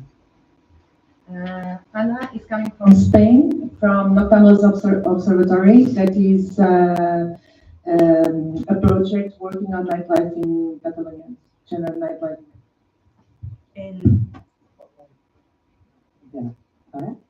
El proyecto nace en el año 2013, es un proyecto muy pionero en su momento y empieza a interesarse por investigar las dinámicas que adoptaban las violencias sexuales, en concreto en contextos de ocio nocturno y donde hay consumo de sustancias. So, this project began in 2013, and they were very interested in researching the dynamics around sexualized violence, sexist violence, and also introduce context. Esta violencia en este momento está especialmente naturalizada, silenciada y muy poco abordada desde las políticas públicas, ¿no? Para mí y para nuestro proyecto es muy importante visibilizar cómo el movimiento feminista, en concreto de Euskal Herria y posteriormente de Cataluña, es el primero en problematizar estas dinámicas de desigualdad de género y de violencia en el contexto de ocio y de hacer los primeros protocolos, los primeros planes de actuación y los primeros puntos línea. Pero se hacía desde el movimiento social autónomo. En ese momento no había absolutamente nada, al menos en el Estado español, desde las políticas públicas. Sorry.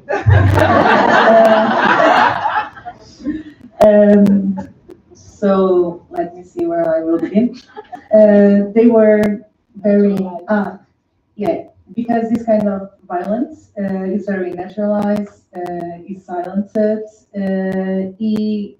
Nobody was, approaching, investigating, and taking care of this dimension from the public policies. So only the feminist movements, the grassroots feminist movements, The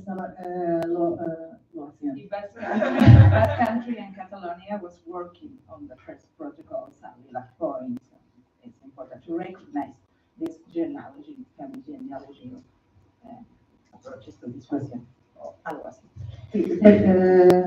El observatorio ha sido también el primero que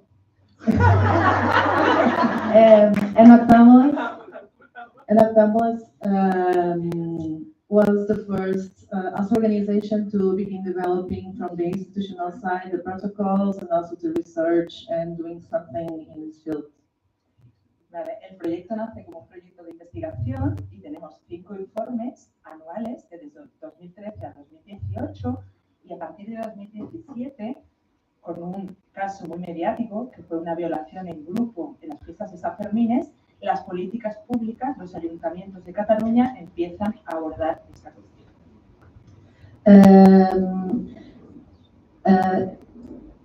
They published 5 informants since 2018 and with a qualitative methodology, but it was particularly the inform from 2017 was particularly relevant because there was this gang rape situation in San Fermines, a very mediatic case, the name was La Manada.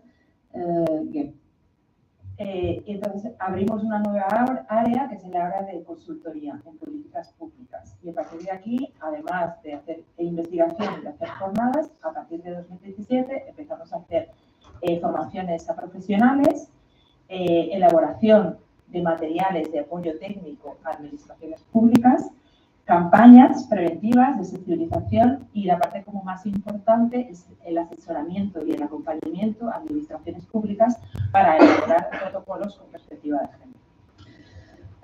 So since 2017 and this very mediatic case, they began not only researching but also providing consultancy for public agents. And nowadays they are they are very experienced in implementing activities like trainings for municipalities, young people, schools and so on, research, also producing awareness materials, development of protocols, that is something is very strong on noctambulas.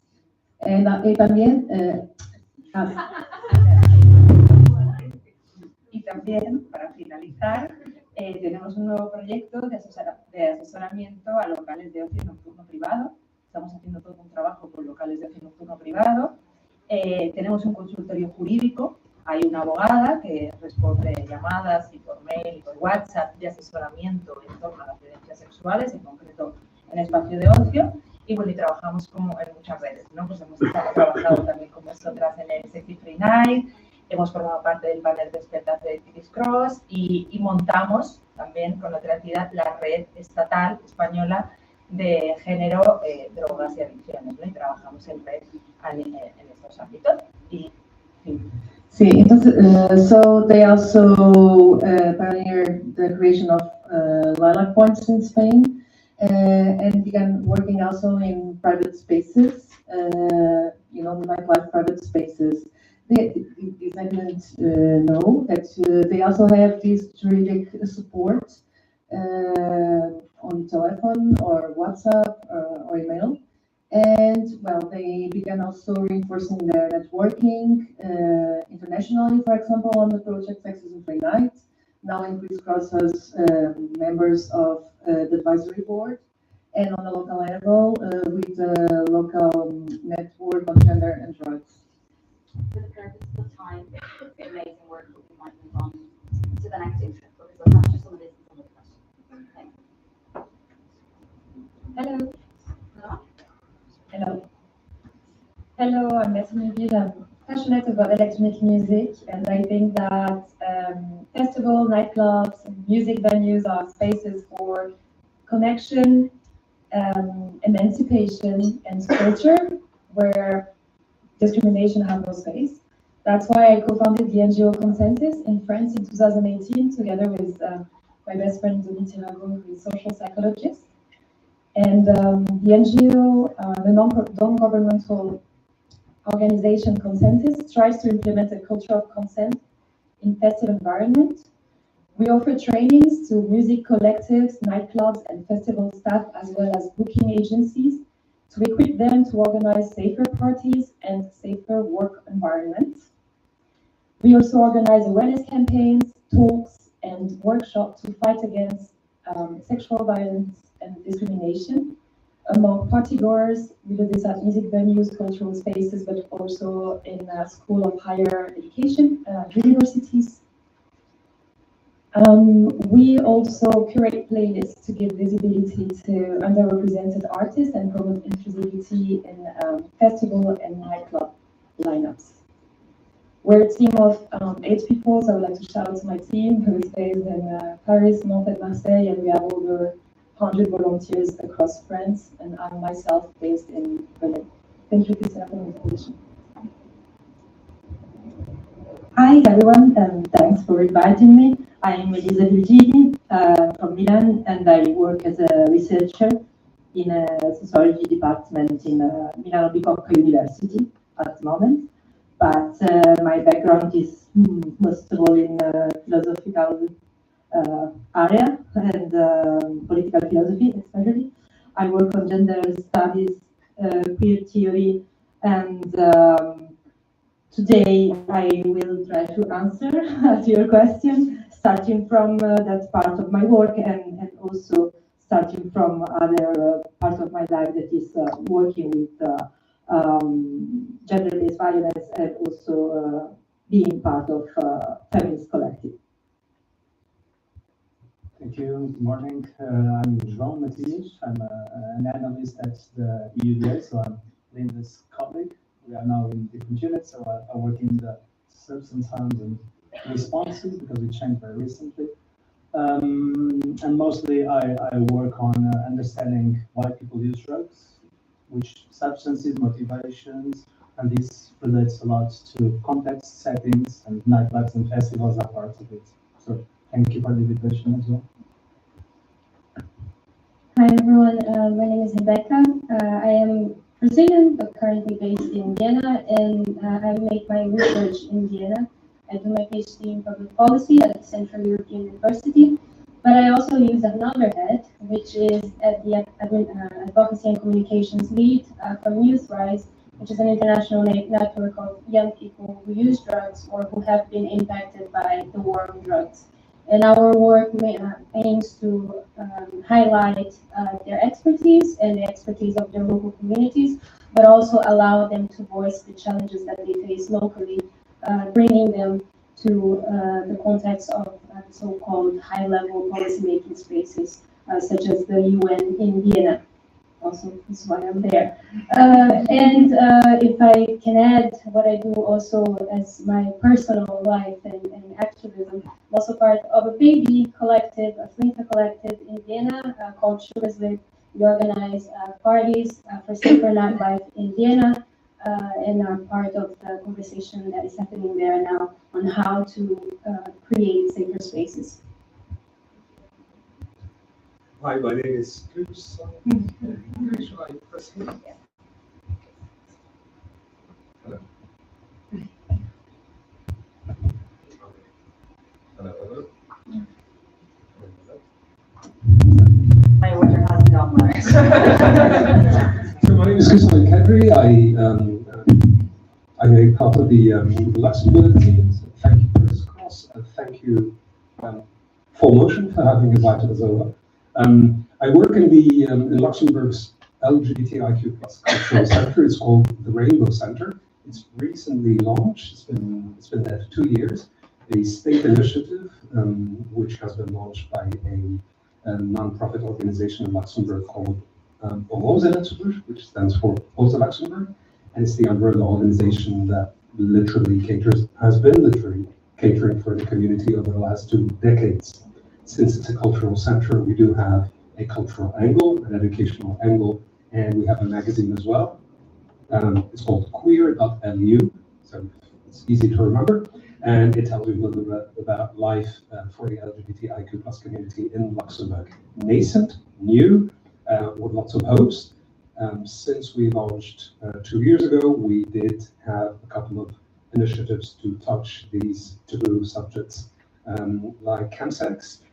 And as you all know, chemsex is extremely rife in our community, whether you're in Luxembourg, Paris, or elsewhere. We probably do not talk about it openly, but it is there. Everybody knows what GHB is and what coke is and what all the varieties of meow, meow, meow.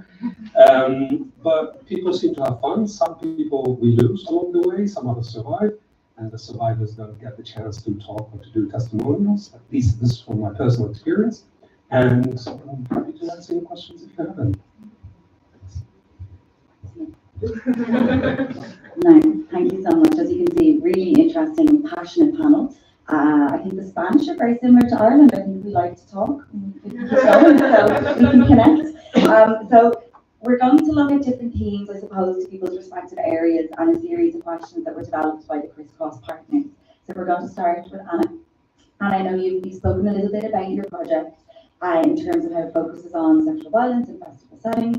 And I suppose we want to set the scene with the context and challenges with your input. So based on your work, what are some of the key challenges in addressing sexual health in nightlife spaces? And then I have a follow-on question to come through with that, and how are these further complicated through the intersection of substance use? Over to you.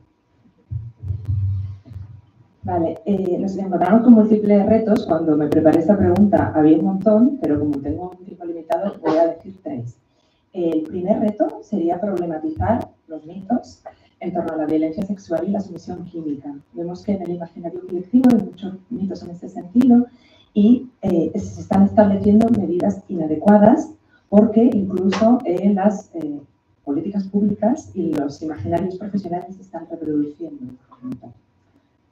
So Anna selected, she had several challenges, but she will highlight 3 of them. The first one is to problematize myth around sexual violence, rape myth and chemical submission, and also to establish, adapted measures and responses to respond to this problematic, mainly because this is very inscribed, these myths are very prevailing and persisting in the collective imaginary. And yeah, there are a lot of responses that are quite problematic to address it. Vale, esas respuestas de las que estoy hablando, para ser claras, son los tapavasos, los kits detectores de drogas, los pintaúñas, detectores de drogas y montos de tecnologías que responsabilizan a las mujeres de prevenir estas violencias. Anna is talking specifically about the anti-spike technologies. For example, I don't remember the words, but something to, to tap the glass, or to, to paint the nails, or to detect, to detect specific drugs and so on. And it's because these are putting the responsibility on the women and on the potential people that can be affected by this, making them responsible for taking care of themselves. Hay diferentes mitos que vemos que están muy presentes en el imaginario colectivo. Os explico así rápidamente. El primero sería que la droga más frecuente en casos de sumisión química es la burundanga, la escopolamina, o el HB o la ketamina, cuando la realidad es que la droga, por lo menos en estadísticas españolas, también europeas, más frecuente para la sumisión química es el alcohol y generalmente voluntariamente consumido por la víctima o las víctimas. The first myth is this idea that there are specific drugs that are using for chemical submission, like burundanga in Spain and GHB, for example, among others. But scientific data in Spain and also in other places on an international level highlights that the most common substance found in cases, in this type of cases, is alcohol. After voluntary uses of alcohol. Por tanto, el modus operandi más frecuente, ya lo introducía Linda Montanari, es el modo oportunista. En España se estima que el 85% de las situaciones de ocio nocturno donde hay sumisión química son de tipología oportunista o vulnerabilidad química, ¿no? In 85% of the situations of rape are related with opportunistic chemical submission, where the perpetrator takes advantage of the chemical vulnerability of someone who took, who drank something before, and because it has introduced something like a rape drug in the drink of the victim. Otro de los mitos es que el agresor generalmente es una persona desconocida, ¿no? Construimos en los relatos al monstruo como una persona inadaptada, fuera de la norma social, y muchas veces perpetuamos paradigmas colonialistas y clasistas, ¿no? Es urgente visibilizar que el 80% de las agresiones, al menos en el Estado español, son por parte, en un 80% de los casos son por parte de personas conocidas y más del 60% de los casos son espacios domésticos. O sea, parece que el ocio, parece que la fiesta, que la juventud, que el consumo de drogas fueran factores causales de la violencia cuando no tiene nada que ver, no es transversal. The other myth is the myth that the perpetrator is a completely stranger, someone the victim doesn't know. And this is also related with, other classism, racism, and colonialism. So Anna considers that it's very important to dismantle this idea that the monster is, a stranger, and make visible that in 90% of the situations, these sexual violence, they happen among people, from the social network of the person, like friends, family, and so on. Entonces son discursos que están en muchos casos, por un lado, criminalizando el ocio nocturno como espacio paradigmático de la violencia, está demonizando a la juventud y está sometiendo al oscurantismo, al uso, a la sustancia, ¿no? Está poniendo el foco donde no es, cuando es, el foco hay que ponerlo en la estructura desigual de género, ¿no? Anna said that what is also another thing that is important to say is that usually there is this problematization or construction of nightlife environments as problematic and paradigmatic spaces for violence, and also the chemical submission. So the idea is that it is important to decenter, from this and consider the overall context of vulnerabilization and inequality. Entonces, estas medidas, acabo con este mito, voy a ser más breve en los otros, los tapavasos, las pulseras antidrogas y todas estas tecnologías que nosotros llamamos de domesticación de género, refuerzan el mito de que la violencia sexual es un problema puntual que se da en un contexto específico y que se ejerce de un modus operandi concreto por parte de individuos inadaptados. Si concebimos, eso está aquí, ahora te lo hago más claro, pero es que si no me corta la idea, si concebimos la violencia sexual como una herramienta clave del sistema de opresión de género, vamos a entender que su abordaje requiere estrategias complejas, transversales y feministas que desplacen, por un lado, el foco de la sustancia para ponerlo en la estructura social machista y patriarcal, y por otro lado que desplace la atención la prevención o el abordaje del comportamiento de las mujeres al comportamiento de los hombres. Perdón, sorry.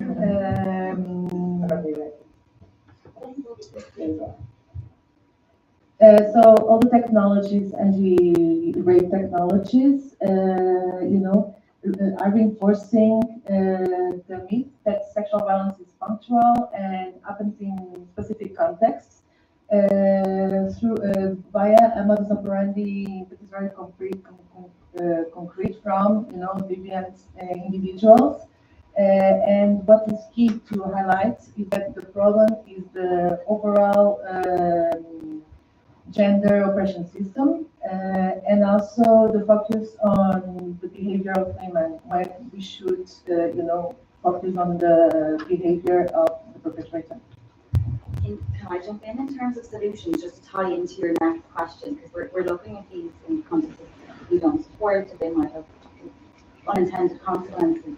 The LIDA point is an excellent example, and we've seen it today. So Anna, would you be able to talk us through the LIDA procedures and how you operate them within your service as a solution to this context?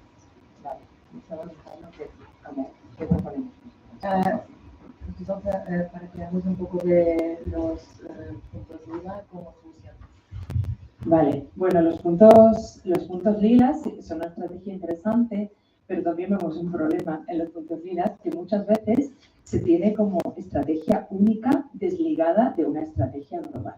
Es decir, si no tenemos una perspectiva de género que integne toda la política pública y una estrategia en la que el punto lila sea solo una parte, incluso una consecuencia de un proceso, tendremos una estrategia puntual que podrá ser un parche en un momento determinado. Anna said that LIDA points are very interesting solutions, but they have this big critic that they cannot be the only solution. If they need to be integrated in an overall strategy of responding and of elaboration of public policies. Entonces, lo que nosotras proponemos, y hablo ya de proposals, es hacer, bueno, primero trabajar en todas las áreas de las políticas públicas para que tengan esta mirada feminista. Si, por ejemplo, tenemos un punto lila, un protocolo, pero en el ámbito deportivo no hemos visibilizado la violencia, o en el ámbito de salud no estamos viendo qué está pasando en los hospitales, o en el ámbito de la jurisprudencia no estamos denunciando las violencias institucionales, esta acción concreta, este protocolo, o sea, el punto lila será insuficiente. So if we don't change, the overall health and sport and judicial system, and to like an overall change in gender mainstreaming in the overall, institutional, organizations, the allowed funds will not be enough to change. Pero tampoco tenemos la capacidad para incidir en todas estas áreas, ¿no? Lo queremos promover en los ayuntamientos, por lo cual lo que nosotras proponemos son planes de actuación integrales y protocolos que, por un lado, fomenten la corresponsabilidad de todos los agentes. Vemos que en muchos ayuntamientos todo el presupuesto de igualdad se va a los puntos lilas, cuando debería ser una responsabilidad compartida entre salud, entre cultura, entre urbanismo y igualdad. Por lo cual tenemos que tener también, aparte de corresponsabilidad, presupuestos con perspectiva de género. So from our families, they are developing protocols and providing consultancy to municipalities to support them in implementing overall strategies to make them responsible, elaborating protocols in all the areas. And also training and implementing like a feminist approach, and not only putting all the responsibility not the responsibility, but putting all the effort on the level points. Otra cosa que consideramos importante y que a veces no se hace es hacer un diagnóstico específico, una investigación específica sobre la realidad del territorio. Vemos que se están copiando protocolos cuando no tiene nada que ver el ocio nocturno en una ciudad como en la que yo vivo, de Barcelona, con la de un pueblo pequeño, una zona rural donde se configura de otra manera. Por lo cual creo que tenemos que investigar para adaptar la realidad de los protocolos a todos los territorios, atendiendo sus especificidades y también, bueno, como han dicho las compañeras, evaluar, ¿no? Creo que es un reto súper pendiente también en los protocolos que estamos haciendo. So it's regarding the level points is also needed to to research and understand the local needs, to adapt the concrete responses and approaches to the local reality instead of copying and implementing the same universal approach in different contexts with different realities. Y los dos últimos elementos como muy importante que creo que tiene que tener todo un protocolo es la formación feminista. También estamos viendo, desgraciadamente, que se está instrumentalizando el punto lila por parte de empresas privadas y se está despolitizando la atención a las víctimas y haciéndolo sin una perspectiva de género, sin una formación profunda y sin una muchas veces sí que hay una formación teórica, pero no tenemos estrategias. Es decir, por ejemplo, el movimiento feminista, pues somos todas súper listas y súper analíticas, pero cuando nos enfrentamos a una situación no tenemos herramientas para abordar o para hacer una primera atención. Por lo cual apostamos por la profesionalización de los puntos lilas y por la formación feminista de todo el personal, no solo del punto lila, sino que trabaje en todas las áreas del protocolo, en la barra, etcétera, etcétera. Another area is the feminist training that has to be implemented, and is very important to making the mainstreaming of gender in the Lila points, and also it was very short. Sorry, I was thinking about the next. Can I just, as a matter of talks, just time, we do one final conclusion on that, and then we'll bring it back for questions, because I'm sure there's questions from the audience on that. Vale. Bueno, que creo que estamos dando como muchos pasos para abordar la violencia sexual en el ocio nocturno. Hay muchos más esfuerzos, hay muchos más recursos, pero creo que tenemos que seguir ahondando en que haya una voluntad política real, ¿no? Muchas veces está el purple washing, ¿no? El lavado de cara, ¿no? El pink washing, que hacen muchos ayuntamientos, por lo cual hay que fomentar la concienciación feminista, hay que contar con el movimiento feminista de base, que es quien más ha teorizado en torno a estas violencias, y estoy convencida que así pues avanzaremos aún más. So yeah, we are giving a lot of steps and advances in developing these kind of approaches and wildlife points, but we really need to take care to avoid the pinkwashing approaches, as you said before, because wildlife points are being instrumentalized and like losing certain aspects its political intent. So it's also needed to connect again with the grassroots feminism that are the ones that are developing and have the framework and the analytical structure to make it work forward. Yes. Thank you very much. Thank you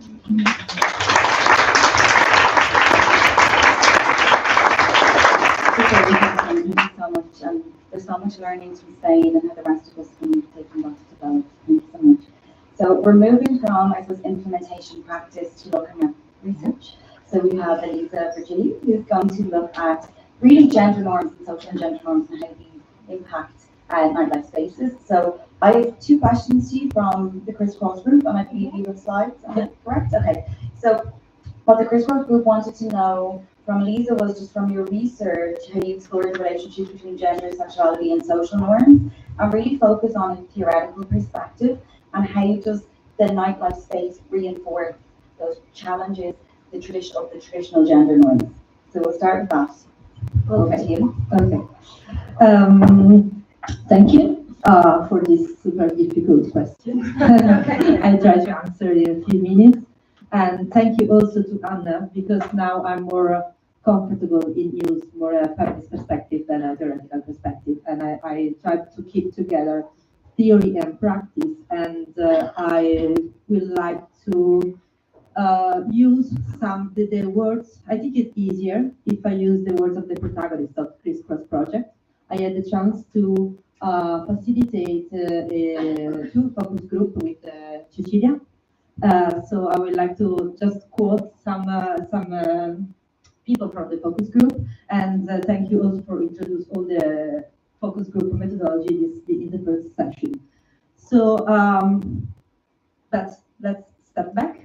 When we think about night, we think about clubs, of course, but also streets and squares, and how to actually reach the clubs and nightlife places. So we have like so many different places. And we know that we have a different experience depending on our genders.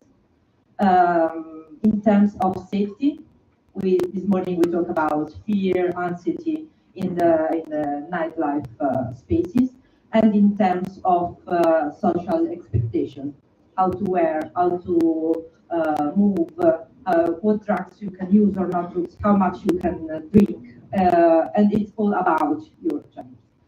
But I think this quote is more efficient.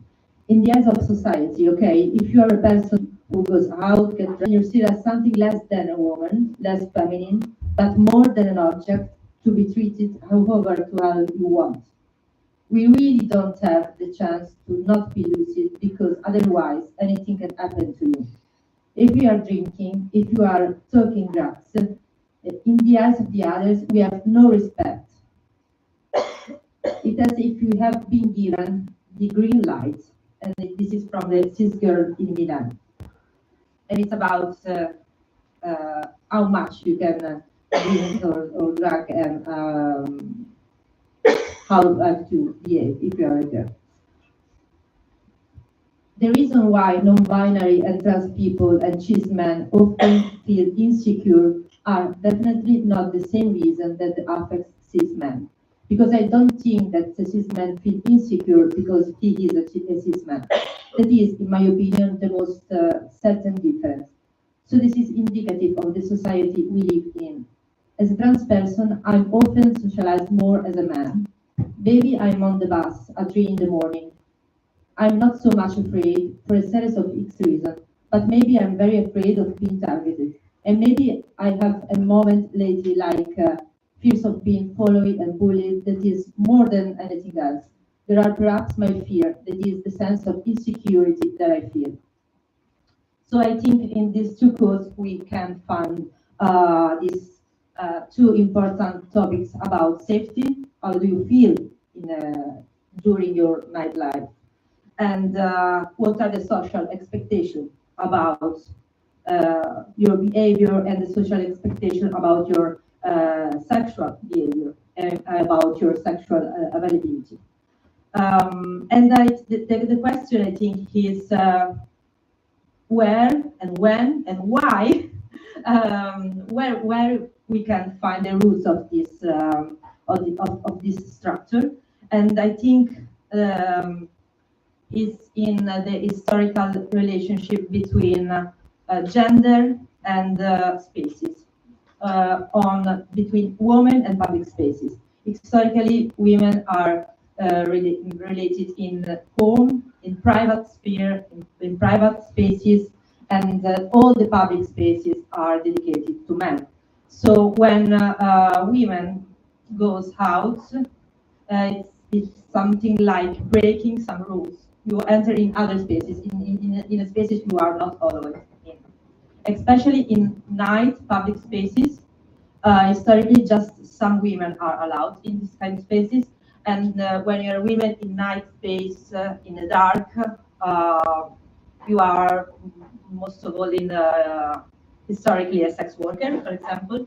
So being in this space is being categorized as bad woman, and good women are at home during the night, sleeping, waiting for the man, dancing outside and enjoying the life outside.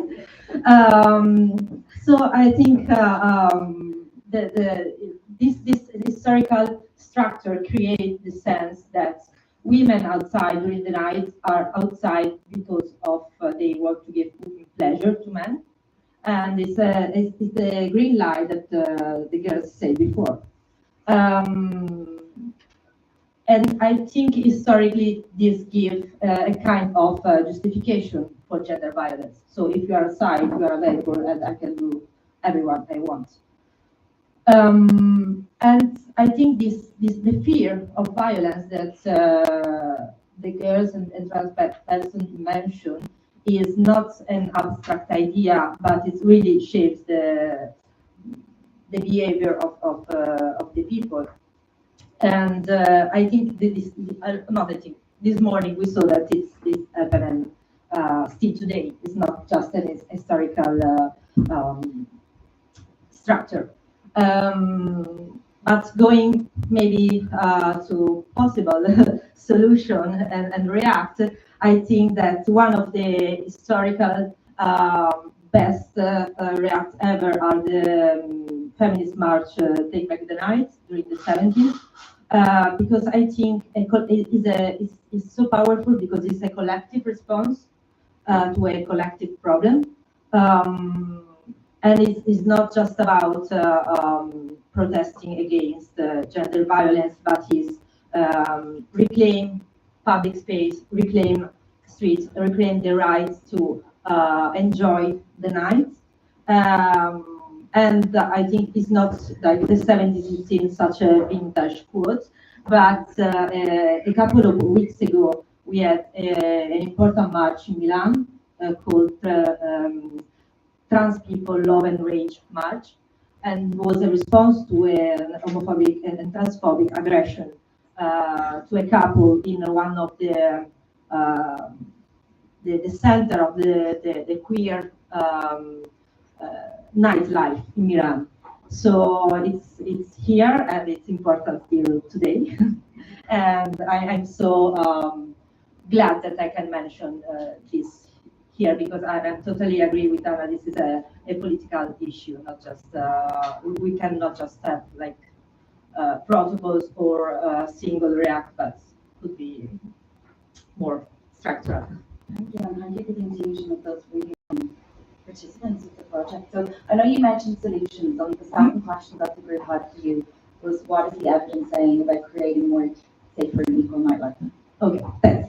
I think I completely agree with the guidelines that the University of Sevilla show today. So I think there are like some practical things that we can do, like training light staff, and I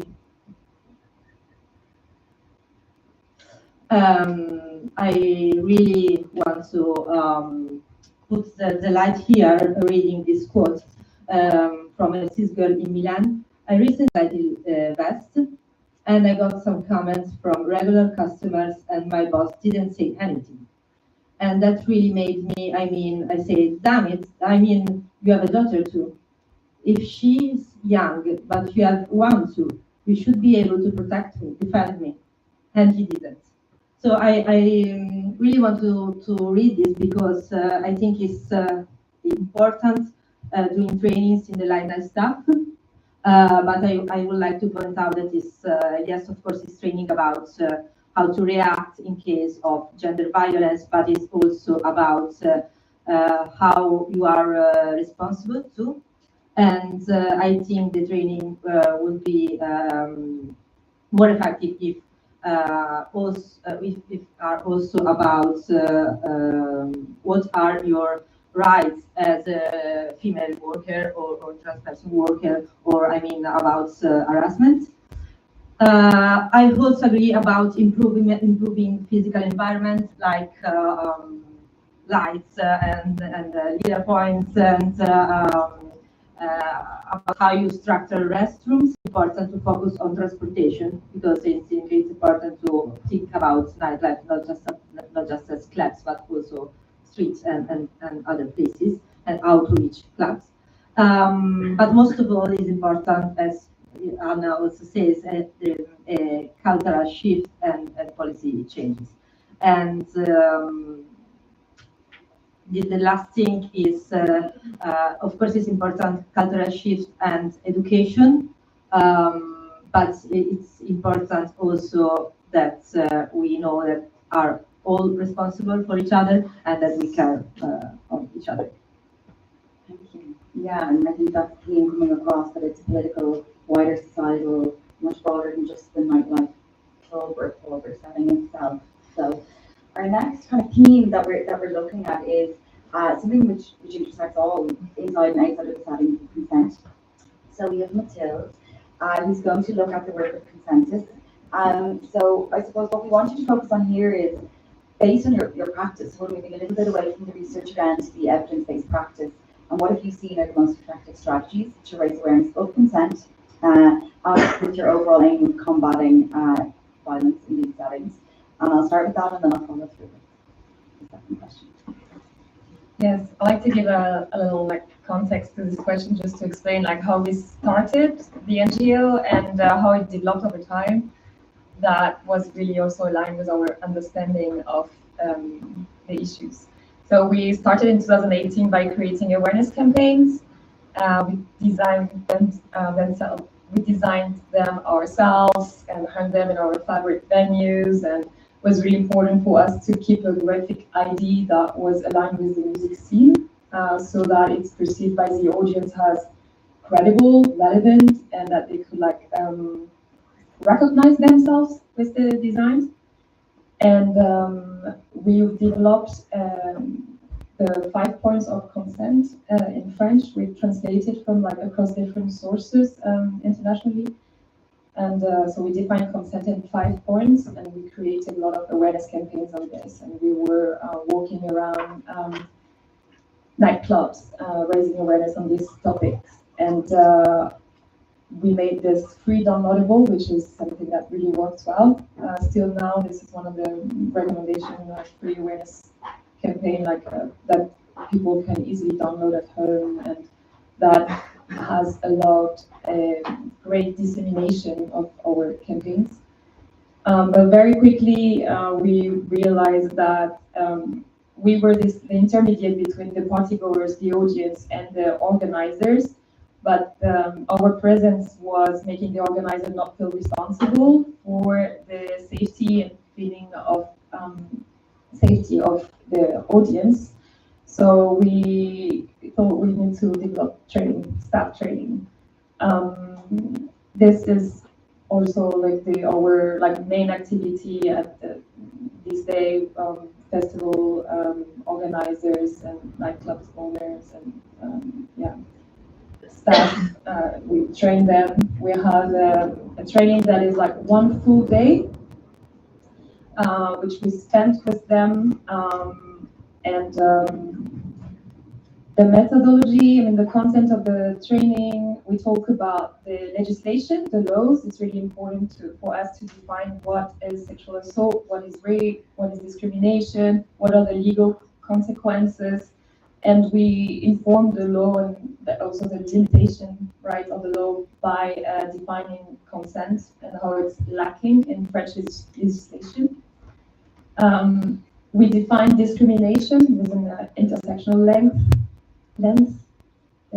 And we, in the training, we explain how to welcome the speech of people victims of discrimination and gender-based violence, how to manage also like perpetrator management, how to intervene in a situation of harassment, discrimination. We help them create their own protocol if an incident happened, from reporting to perpetrator management. We also teach them about inclusive communication. We review like all their communication material and help them develop their own charter policies for the space and communicate about this internally and externally with their audience and on their social media as well. And we talk as well about infrastructure, everything that should be made at the venue for harm reduction, feeling of safety and comfort and well-being in the venue. Over the years, this training, like you have to imagine when we first harmed this awareness campaign in the venues where we used to go out to, it was like asking something big to the venue. They were a bit scared, like, oh my God, are you gonna like kill the vibe if you talk about like sexual violence in the venue? Like this was such a taboo. And now our posters are present in most music venues in France, which we're like really happy about. And it has become normalized to train oneself on this topic. What has been really helpful for us is that one of our main founders, French institution, the Centre National de la Musique, National Center for Music, has made training on violence and discrimination in the nightlife compulsory to access fundings. So it has become a must to even like submit a funding application to the National Center for Music, which is how a lot of music venues in France like live from. So that has been like a milestone for us. Unfortunately, with the current government, it's threatened. The institution itself of the National Center of Music is threatened. It is unknown at this stage how long it will be funded again. So we live, like, we don't take it for granted. So it has been a milestone, but we don't take it for granted. We don't know how it's going to evolve, and we stay hopeful and keep on working. But of course, our fundings are threatened, and this whole system that had made, like, that had normalized trainings is threatened itself. And another thing is that we have, there is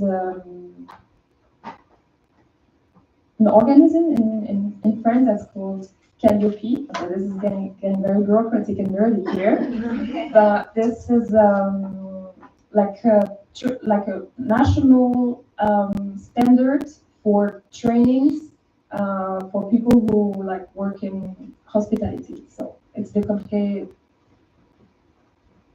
through Calliope, which is like some sort of a label that certain trainings can have. The cost of the training are reimbursed by the state. So like it's the whole system that we like now joined that has a lot of bureaucratic consequences for us. a lot of like reporting, a lot of like box we had to tick to fit in the system. But that means that now we made our trainings financially accessible for party organizers, and therefore also our NGO sustainable for now. So this has been interesting to think of. You know, there are a lot of like training offers nationally for people in hospitality, in nightlife, and there's like money in like training, you know, waiters and organizers and so on, just like legal training, and that we like took part in this. Now we joined this system. Yeah, I had no idea about this before and joining it. I was like, oh yeah, there are like opportunities elsewhere when it comes to that diversified fundings and making our offer accessible. And since we now have had the chance to develop, like to train a lot of people, we created a level 2 that focuses more on harm reduction and anti-racism. Anyway, like everything, the whole work we do has this intersectional length, so it's already in the level 1 of the training, but we have this extra focus in the level 2. This is something that is also like very difficult to fund. Unfortunately, like public fundings on anti-racism in France are rare, way too little, obviously, and that's why we felt like using our position, like being funded mainly on gender-based violence, but using our position to offer this training on anti-racism. Additionally, just yeah, like for the values of the NGO, and just because. Yeah, like the funding structure, how it is. I think you did a really good job answering the second question that I haven't asked you about on your training. But something important came up, and I think it's across the whole group, is nightlife venues, and we see it in Ireland, not killing the vibe. So can I ask actually a question to whoever wants to answer that? How have you overcome that challenge? Because it is a really big challenge when you're starting a project from scratch. Do you want to know? Yeah, first of all, we decided, you know, when we created the NGO, like how to call it. Is it gonna be like stop harassment, or you know, and we wanted really to be positive and empowering, because this word has been used in so many different contexts. And we wanted to like, you know, have fun and feel safe and dance at night, and you know, so we were like how to call it, and then like consent. The concept had this like positive approach that was opening doors and just like teach us how to communicate, how to connect better, how to explore better, how to like learn more about ourselves and about others. So we focus on this positive approach, which was way better received than focusing on violence. Of course, we're talking about consent, we talk about the violence, but with a positive dimension. And then also what is important is to know the audience, so to know the category, the environment, the clubs and the music scenes. We evolved in different music scenes. We are very involved in for example, in the techno scene in France. And this is a music community that has a very strong visual identities with like, like graphic elements to the scene, and you know, also fashion and so on, and to like make sure like the content we make also is relatable, and we can identify, like as I mentioned before, like this is really important, so that it is perceived not as something that comes from an institution, or that is policing or controlling, but more something that comes from the community, that is grassroots, and that is perceived then as a communication and a chance to connect. Thank you so much. Does anyone want to add to that before I move on to our next topic? No? Okay. Thank you so much. Obviously, we've covered a lot today, so thank you. But we're going to really focus now specifically on LGBTIQ plus specific issues, looking at Luxembourg. And I suppose we found through the CRISSCROSS research, you know, the issue of feeling more unsafe and, you know, very unique issues. So side, you're going to talk about the unique challenges for your population based on your experiences and how they inform your work in Luxembourg. So I'm no authority in the field, so I speak with a lot of reservations here. The center I work in is a cultural center, so it has a vocation or a dedication to offer a variety of programs. As I mentioned earlier, a magazine, a space for exhibition for nascent artists or promising artists, as well as educational approach by intervening in some schools and then talking to them about what the word LGBT, what the acronym LGBT means, etc. As regards to sex, and I mentioned this earlier, it took us quite a bold move to just put on the window that we're organizing a panel debate on chemsex. But we did have a good turnout, and people were not particularly at ease with the topic because everybody knows that there is a lot of chemsex going on, as in any LGBT community I've lived in so far. But it was still, I can't explain why it did not really have the impact we were hoping it would have. There were some witnesses, some people came forward, they couldn't catch their breath. It was tentative. But there where I can say something, and I'm talking about Motion, who should be actually in my place here talking about these issues, is their intervention with regard to sensitizing, informing the community, making them feel more comfortable to talk about sex and sexual violence. They did it already by intervening in Pride, or around Pride last year. They had a stand and they were talking to people, talking to them about drugs, etc. And this is due to the fact that they have reached out to the umbrella organization, this one called Rosa Luxembourg, and kind of collaborated with them in order to reach out. I think this is the kind of work that should be more stressed in the coming years, and I hope, we have already spoken about it this morning, I hope that at least in the future, when we organize or launch another initiative like a panel debate, probably an exhibition about what kind of drugs there are there, what kind of drugs are favored for the LGBT community, and within the LGBT communities, what do gays consume, what do lesbians consume, what do trans people consume, you would be surprised about the varieties. I mean, there are literal lists of the favorite stuff that you like to take when you want to enjoy yourself. So I'm trying to be as honest as possible. This, with the caveat that I don't know about the sexual violence, but I'm sure that there must be there. But in order to find out about it, you need to have that little crack in a group where somebody will tell you, okay, let me tell you, this happened last week, and we tried to resolve it this way, and we ended up at the emergency, and the guy or the gal is feeling much better today. And so problems related to sex, in my personal experience, tend to be resolved in small communities.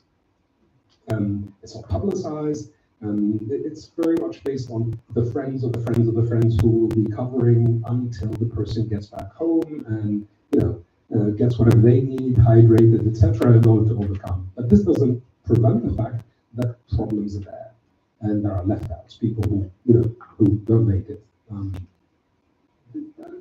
Yeah, no, great. And I suppose you touched on it briefly with the outreach of promotion, and I suppose the second question was then, what should we be doing to make these spaces more inclusive for other communities? Talk about it without taboo, sense of shame, guilt, because this is, I mean, you feel it, it's there. And when we did organize the panel debate, people wanted to talk, but some of the stories that were hard to listen to, so some people were adamant not to continue, some have left, opened the door, just disappeared. And some others wanted to push the envelope a little bit further and dig the topic. And as far as we are concerned, we really focused on this magazine, this Queer LU magazine, and we thought that maybe if people are not able to sit and talk directly about this topic, maybe they can write about it. And then the response was really positive. We had plenty of proposals, plenty of stories, and we did publish a few of them, where people talk about what kind of violence they have. The trans community, which is an even less visible community within the LGBTIQ plus community, did come forward and they said, you know what, as far as we're concerned, the person who launched this idea is, I think it's called Hoa Gebes, or something like this. Gebes Hoa. Gebes Hoa, which literally translates to jam or something like this, is a shyness person, extremely bold, extremely courageous. She doesn't care. They don't care about people's judgment. And they went forward and are now trying to launch a private party every 3 months, but specifically catering for that category of people, let's say trans people or women. And I think it's taking roots. So this is the kind of initiative that seems to interest some people. Our trans sisters, brothers, and brothers, they say, we want to enjoy ourselves too, but I can't make it to this discotheque called Lennox because I know I will be abused, I'll be pushed around, I'll be intimidated, etc.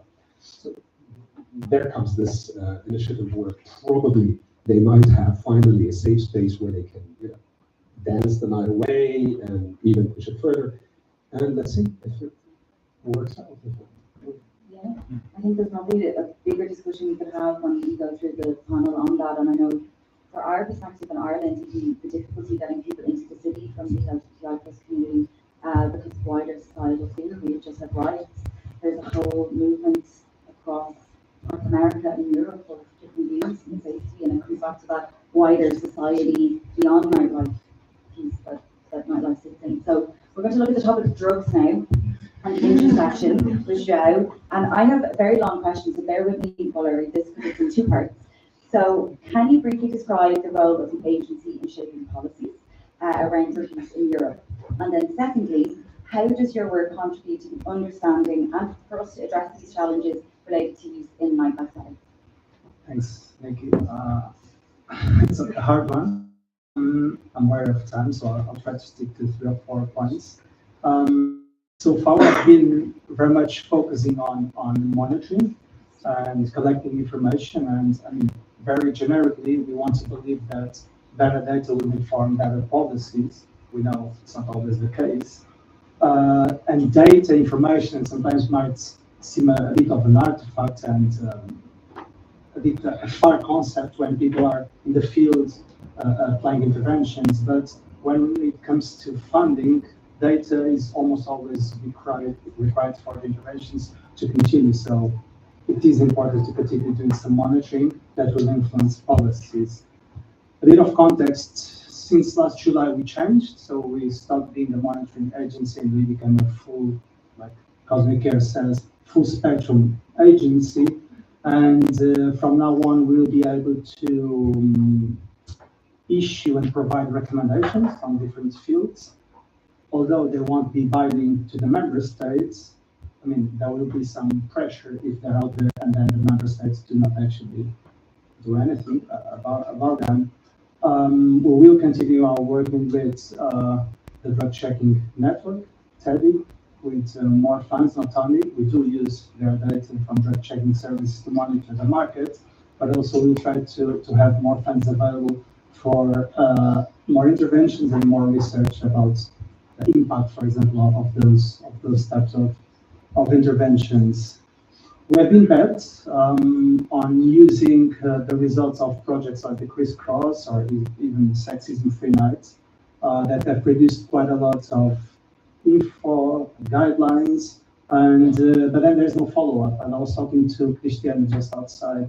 Sometimes what I miss, and it's not specifically on CRISSCROSS, but overall in European projects, sometimes you do have a lot of recommendations, but we need names like this institution should be doing this and it's not, to put those topics in the agenda and to put pressure, because that is the only way most probably things will change. And touching a bit upon, not replying to your question on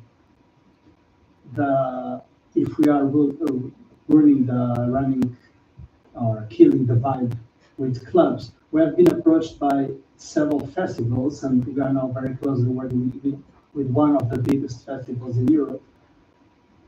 My main concern is that those festivals are trying to use us and NGOs working on the field, not a kind of a pink wash, but of having safety stamps because they are mostly afraid of negative communication around health consequences that sometimes happen. It's normal.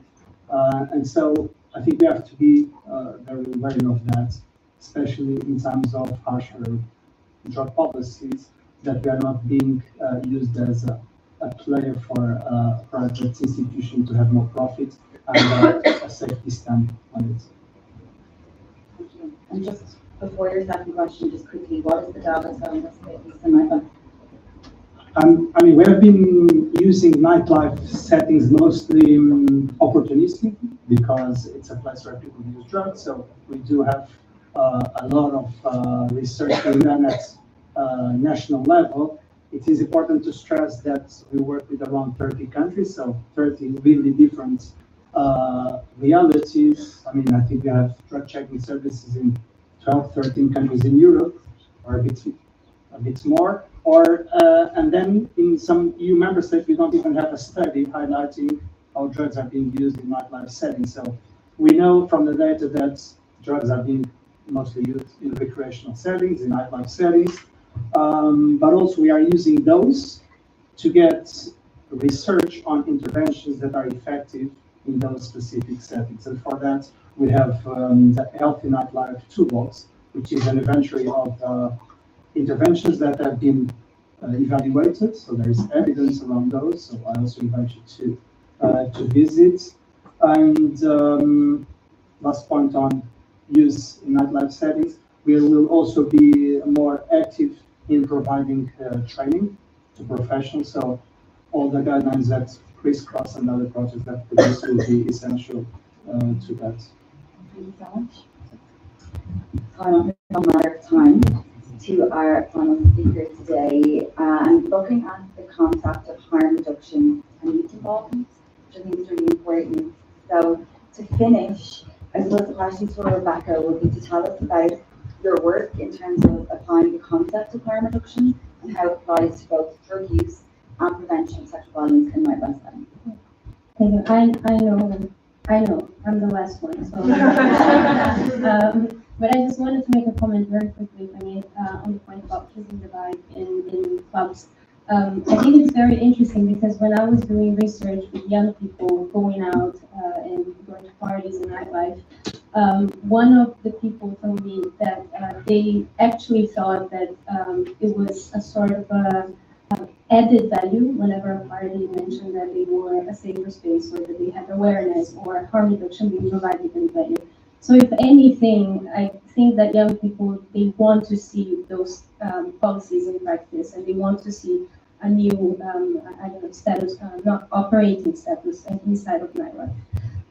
But to respond to your question, I think there are two ways of replying to this question. And one way, I think, is the expected or maybe obvious one, which is connecting harm reduction and awareness and prevention of gender-based violence in the lenses, under the lenses of risk. So these are complementary responses that are aimed at reducing the harms and the risks associated with certain behaviors, and that can be drug use or simply going out at night. And in this sense, there are a lot of, not going to go through them again because we saw this during the presentations, a lot of the approaches and the interventions used in gender-based prevention are also used in harm reduction, drugs harm reduction. That is, the emphasis on peer-led initiatives, the emphasis on the sharing of stigma-free information, the modification of spaces itself, so you can identify the structural characteristics of the spaces and then you change it to render the space safer. And most of all, the community engagement and informed by community itself. So acknowledging that people, they have lived and living experiences with the subject matter, and then they can bring really important contributions to the table to, make interventions that work in that context.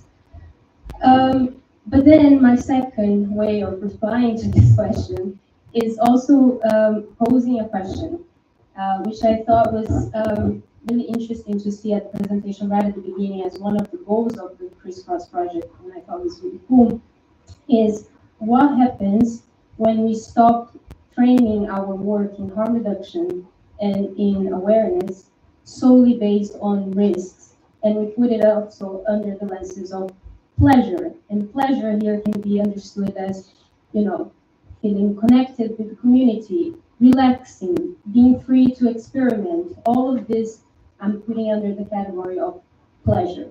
And I think pleasure is a really important thing connected whenever people are going out and also whenever people are engaging with recreational drug use. And I think that, I'm going to conclude, I think that this begs us to understand how we want to frame our work and what is the objective of harm reduction and awareness. If it is to promote responsible nightlife, and hence we go back to all of the things that we already that were mentioned already by other people about the reproduction of these cautionary tales, the reproduction of a narrative that is about fear mongering, is just enhancing this feeling of terror, or do we want to promote a night that is response able, so capable of having an environment, a response whenever you need that response, you know that the community is trained to respond to that. So it's about implementing a full spectrum and an intersectional response to gender-based violence, but also drug use and the connected perceived risks that are associated with the practice. So that's my answer, and I hope that was brief enough. That was great. And so to conclude today with our final question, we've looked at our recommendations and what we want to achieve, but it's really important that young people and peers are involved in this. So the final question is, how can we be better at involving them in the designing of our approaches for the long-term economy? Listen to them. I think that that's the most important. I think young people have been already adopting interventions to keep themselves safe for a really long time, no matter about the intervention of adults. I'm not going to call people old. But I think that that's really important, acknowledging there are different ways of knowing, there are different types of expertise, and we need all of them if we really want to design an intervention that is capable of responding to these challenges. So listen to them, not as not participants, but as subjects in your research, but actual partners in your research, in your work, and understand that they can contribute to a lot of insights, the first-hand insights that they have from the field. Young people, they're usually the ones that have first contact with the very fast-paced changes that we see in drug policy, but also connected to nightlife, connected to how people interact in social media and how parties are organizing themselves. So listen to them, because I think they can bring a lot of important insights into the conversation. Thank you so much. I think that's a really powerful last message from the panel. Listen, include, involve, and don't let it be tokenistic. So we can take that to every part of our work that we do. We need to listen to our people, the community that we're targeting. So I know we've gone a little bit over time, but the discussion was really interesting. And I know people have a lot to say and are really passionate about their work. So it was good to hear that and give space for that. So Lara, will we just ask if there's any questions from the audience? Yeah. So please pass a microphone around. We don't have a plan for this, but we will adapt.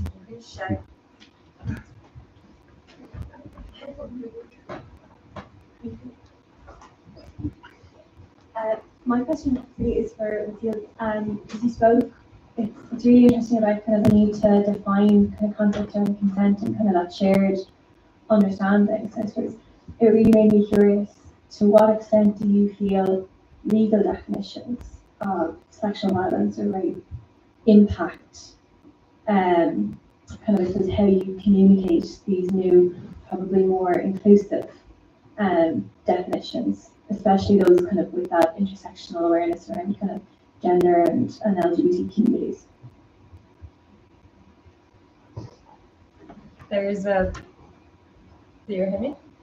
No. The mic there will be on. Hello? No? Yes. No, runs away. There is a big gap between the legal definition and our definition, unfortunately, because there is no legal definition actually.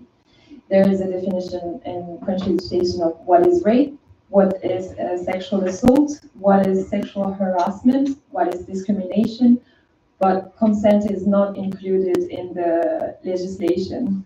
But we believe that culture eventually will make low change, and we disseminate our definition of consent in 5 points: enthusiastic, free and conscious, specific, reversible, and informed.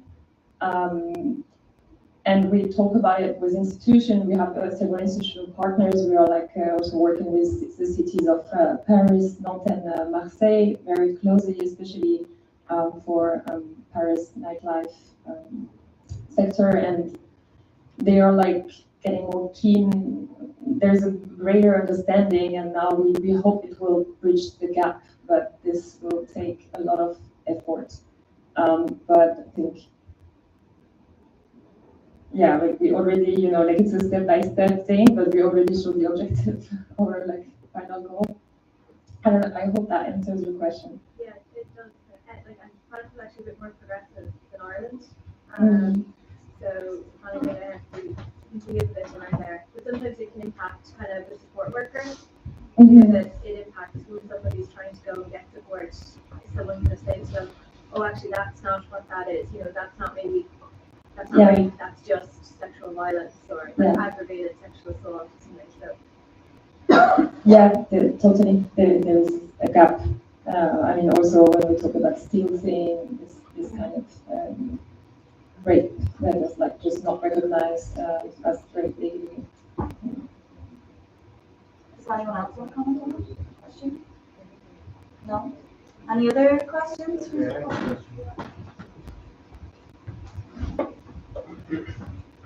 Hello, good morning everyone. I'm Tiago. I work for Opus Diversities. I'm a social mediator and also working on reduction.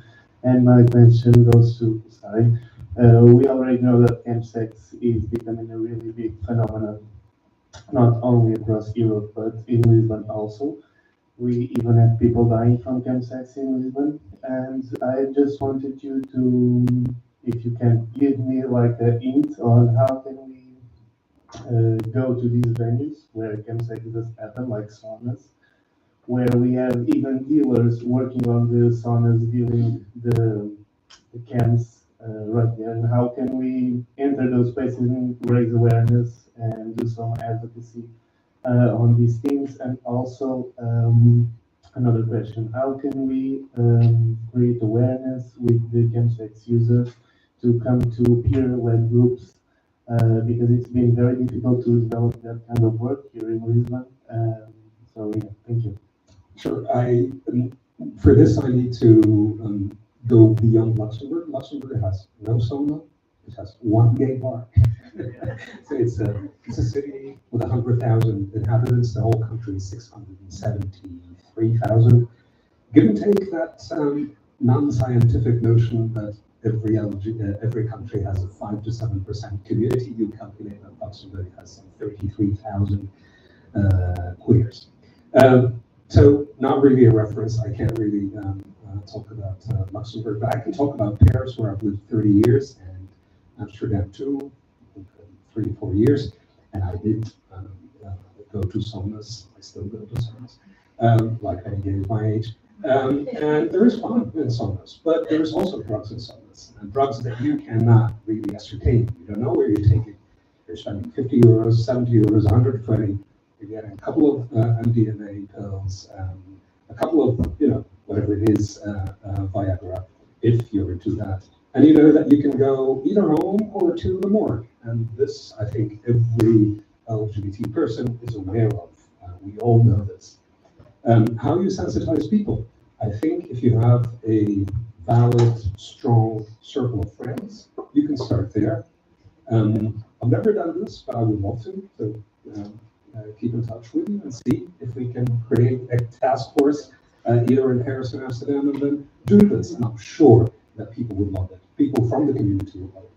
Because with the drug thing, I really am not very versed in the abuse side, but I'm versed on the recreational side. So for that, I can talk. And if you go out in a club and tell people I have ways of testing if this is good GHB or not, even though GHB is very easily recognizable by its acrid smell and taste and all that. Other drugs not. I've, for example, heard that there is liquid MDMA, that people take liquid MDMA. Never taken liquid MDMA, but some people, either they collapse because they don't know what's inside.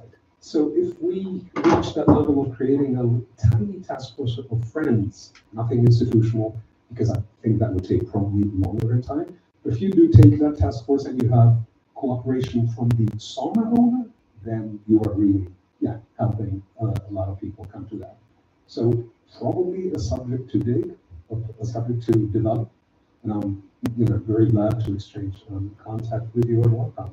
Yeah, because we have been having reports of people even slamming inside the saunas, so it's very difficult. And I can share a personal story. Once I was in the sauna, and somebody came to me and asked me for like half of my beer so they can take G, and you cannot take G with beer, so people don't even know that. So yeah, it's becoming like a really big and difficult phenomenon. And slamming, for those who may not know what it is, it's a very dark extreme for some in the community, particularly cis gay men. We meet 3, 4 people in a party. I've never done it. I don't think I will ever do it. The newer generation do it, and you can see it also in gay porn. And it is literally putting a wristband around your arm, taking a needle with a little dose of GHB, and throwing it there. And apparently, those who do it, I don't know if any of you tried GHB. GHB is very sexual. It literally kills all your shame, your inhibition, your sense of like, I can't do this. No, you do anything.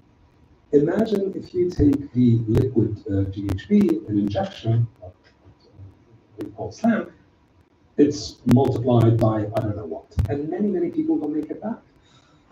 So yeah, and the newer generation, it's not that I'm old, but I do belong in the people who are now almost 60, but the newer generation who are today 20, they do not stop there. They go to absolutely incredible extremes and try even newer mixes of drugs. So it's not just the GHB, but they will mix it with this and that, and then, oh, we found out that this turns you into that.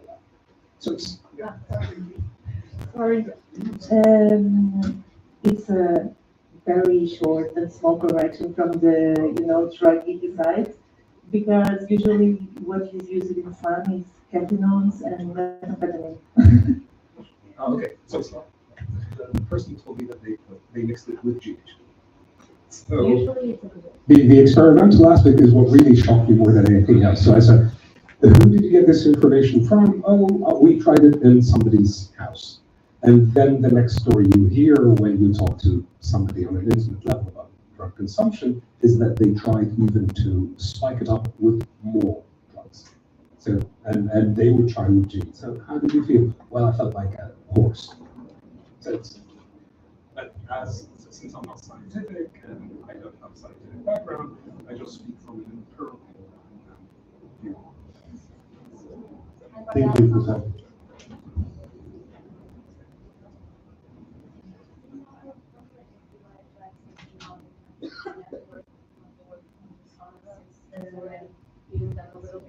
Well, yeah, I'm not participating in the panel, but yeah, but well, just nice to meet you in person, Thiago. We were changing messages. Yeah, well, I think you know that we began this work with Cosmic Air, trying to create a response for people engaged in chemsex in 2019.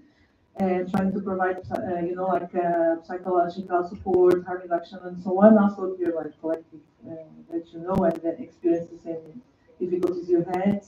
And yeah, one of the things that we were trying to do before COVID-19 was to, because we have at Cosmic Care a lot of experience in working, providing training to clubs and doing these capacity building activities with clubs and festivals. So we were trying to develop a model for saunas and queer spaces on that moment, and we were more or less, contacting, but then COVID pushed it away. Sorry to interrupt, COVID was very bad to the phenomenon of chemsex, but because it increased the chemsex users and the practices in the sessions also. But let's keep talk. Yes. Yeah. Okay. Will we finish on that, Laura? Or one more, Dorothy. You're always trouble. This is a question mostly for Joao, because what you have said about implying more private clubs, no?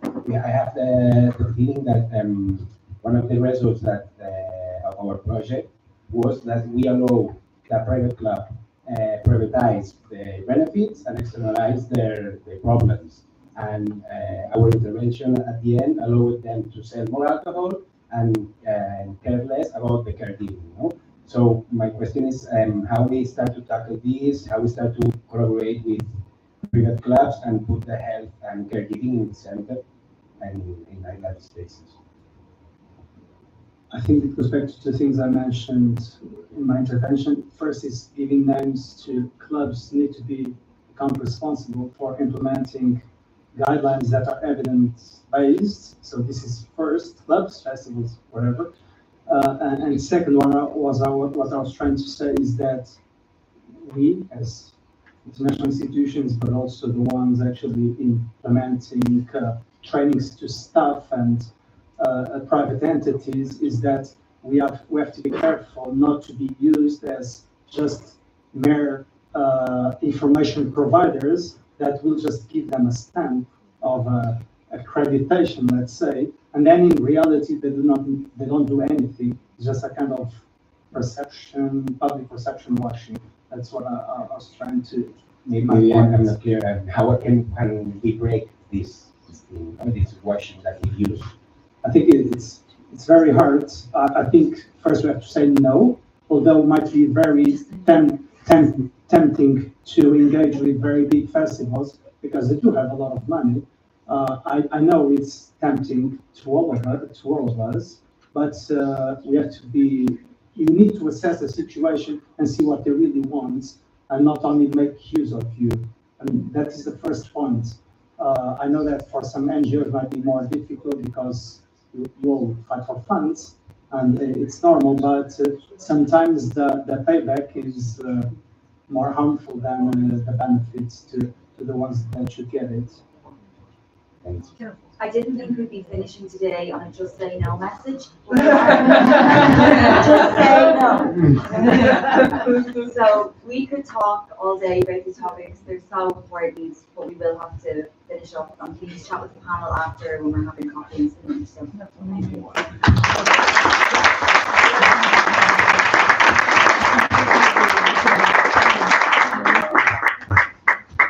Yeah, just to say that now we have Manuel, that is our rapporteur, and we will close the session with, clever reflection.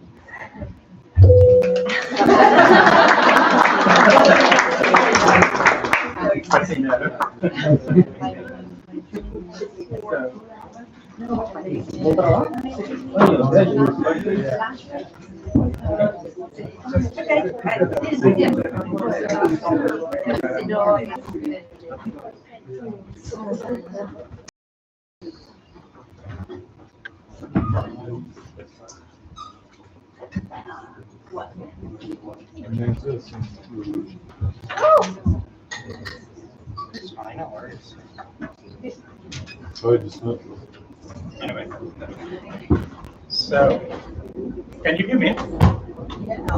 No? Hello.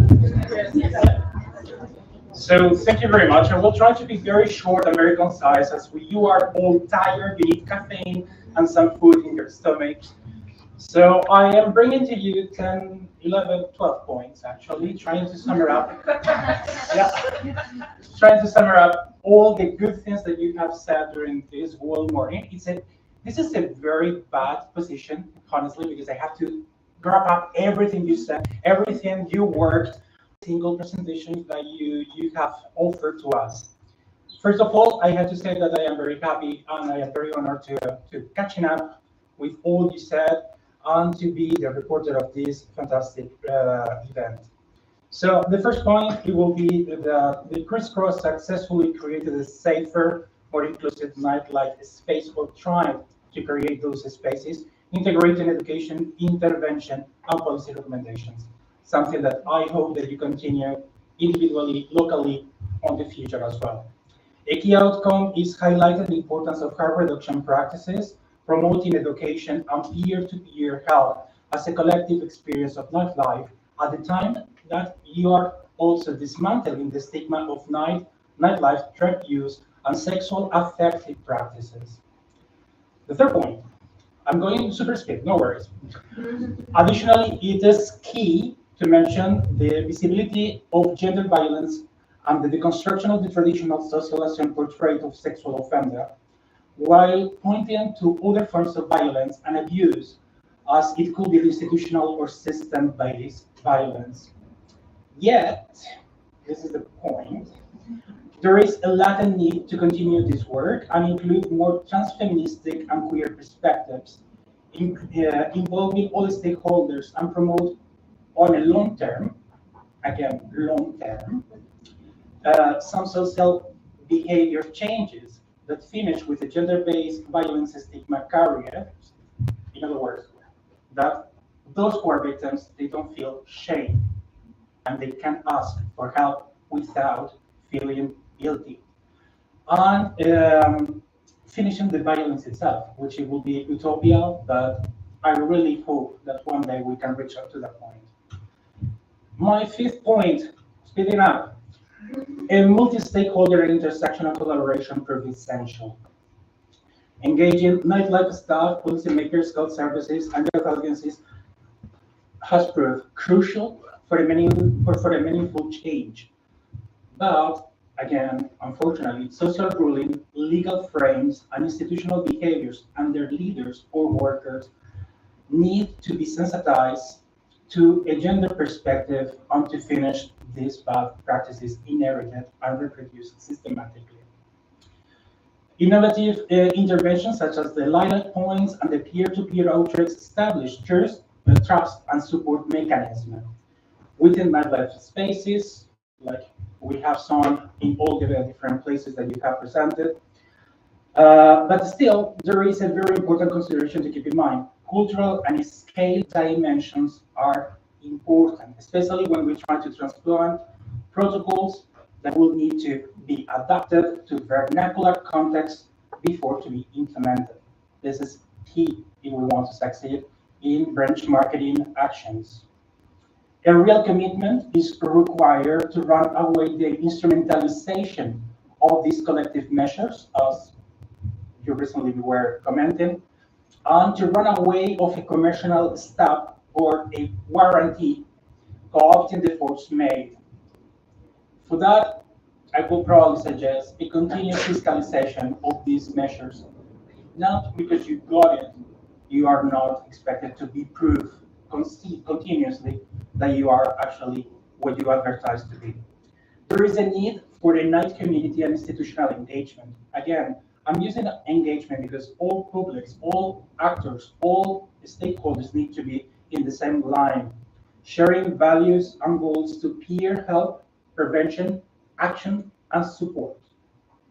And this is something that your efforts all across Europe have proved, or you have presented, that is the key point for the future evolvements.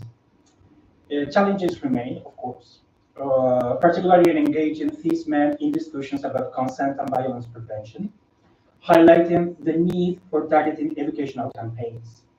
Additionally, it will be important to include more queer participants on these projects and research. I know that it's difficult, but we will get there. Bringing the attention to non-binary people remains also a challenge to be successfully obtained, as we need to portray an ever-evolving society. Now we cannot talk about binary anymore.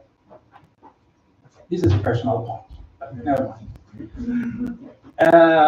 Evidence-based policy is critical. Interventions must be continuously evaluated to ensure long-term effectiveness and adaptability to diverse nightlife settings. Knowledge sharing is important, and open knowledge is a good practice that should be encouraged. Also, the preparation of white books, educational manuals, and easy-to-share materials accessible to all kinds of audiences.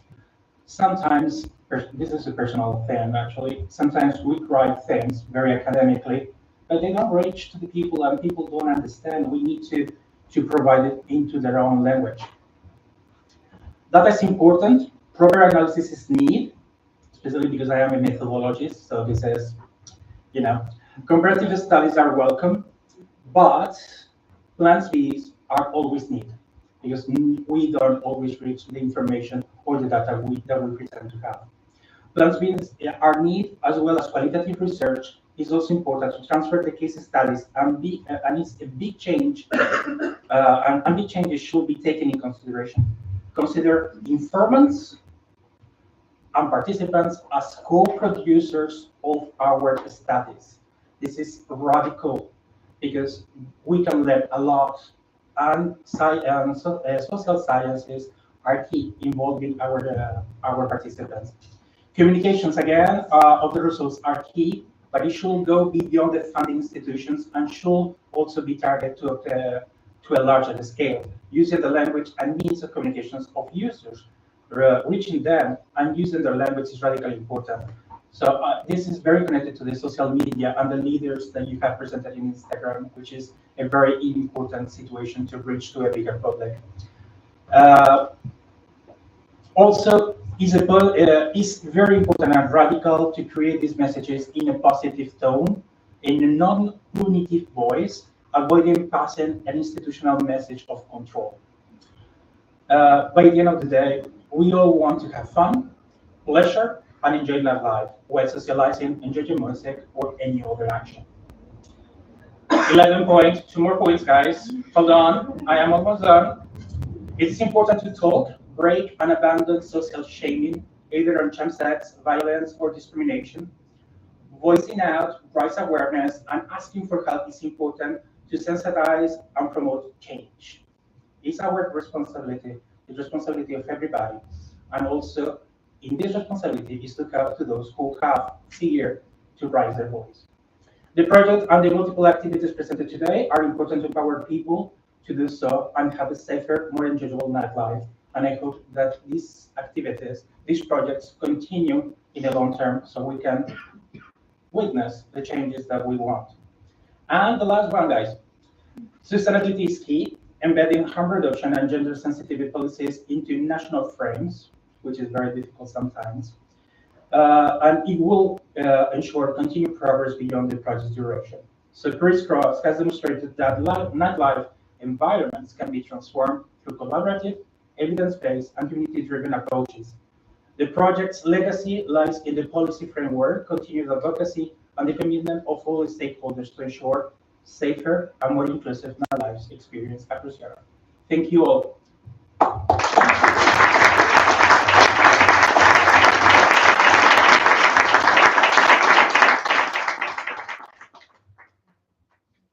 Yum, yum.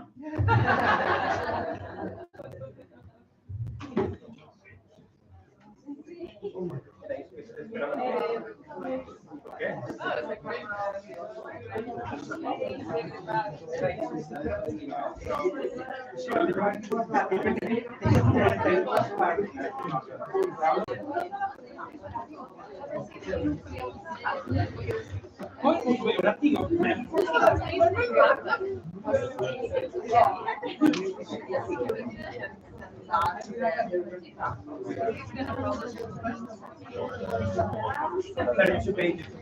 I have to. No, just the recap. Sure. Posso pôr.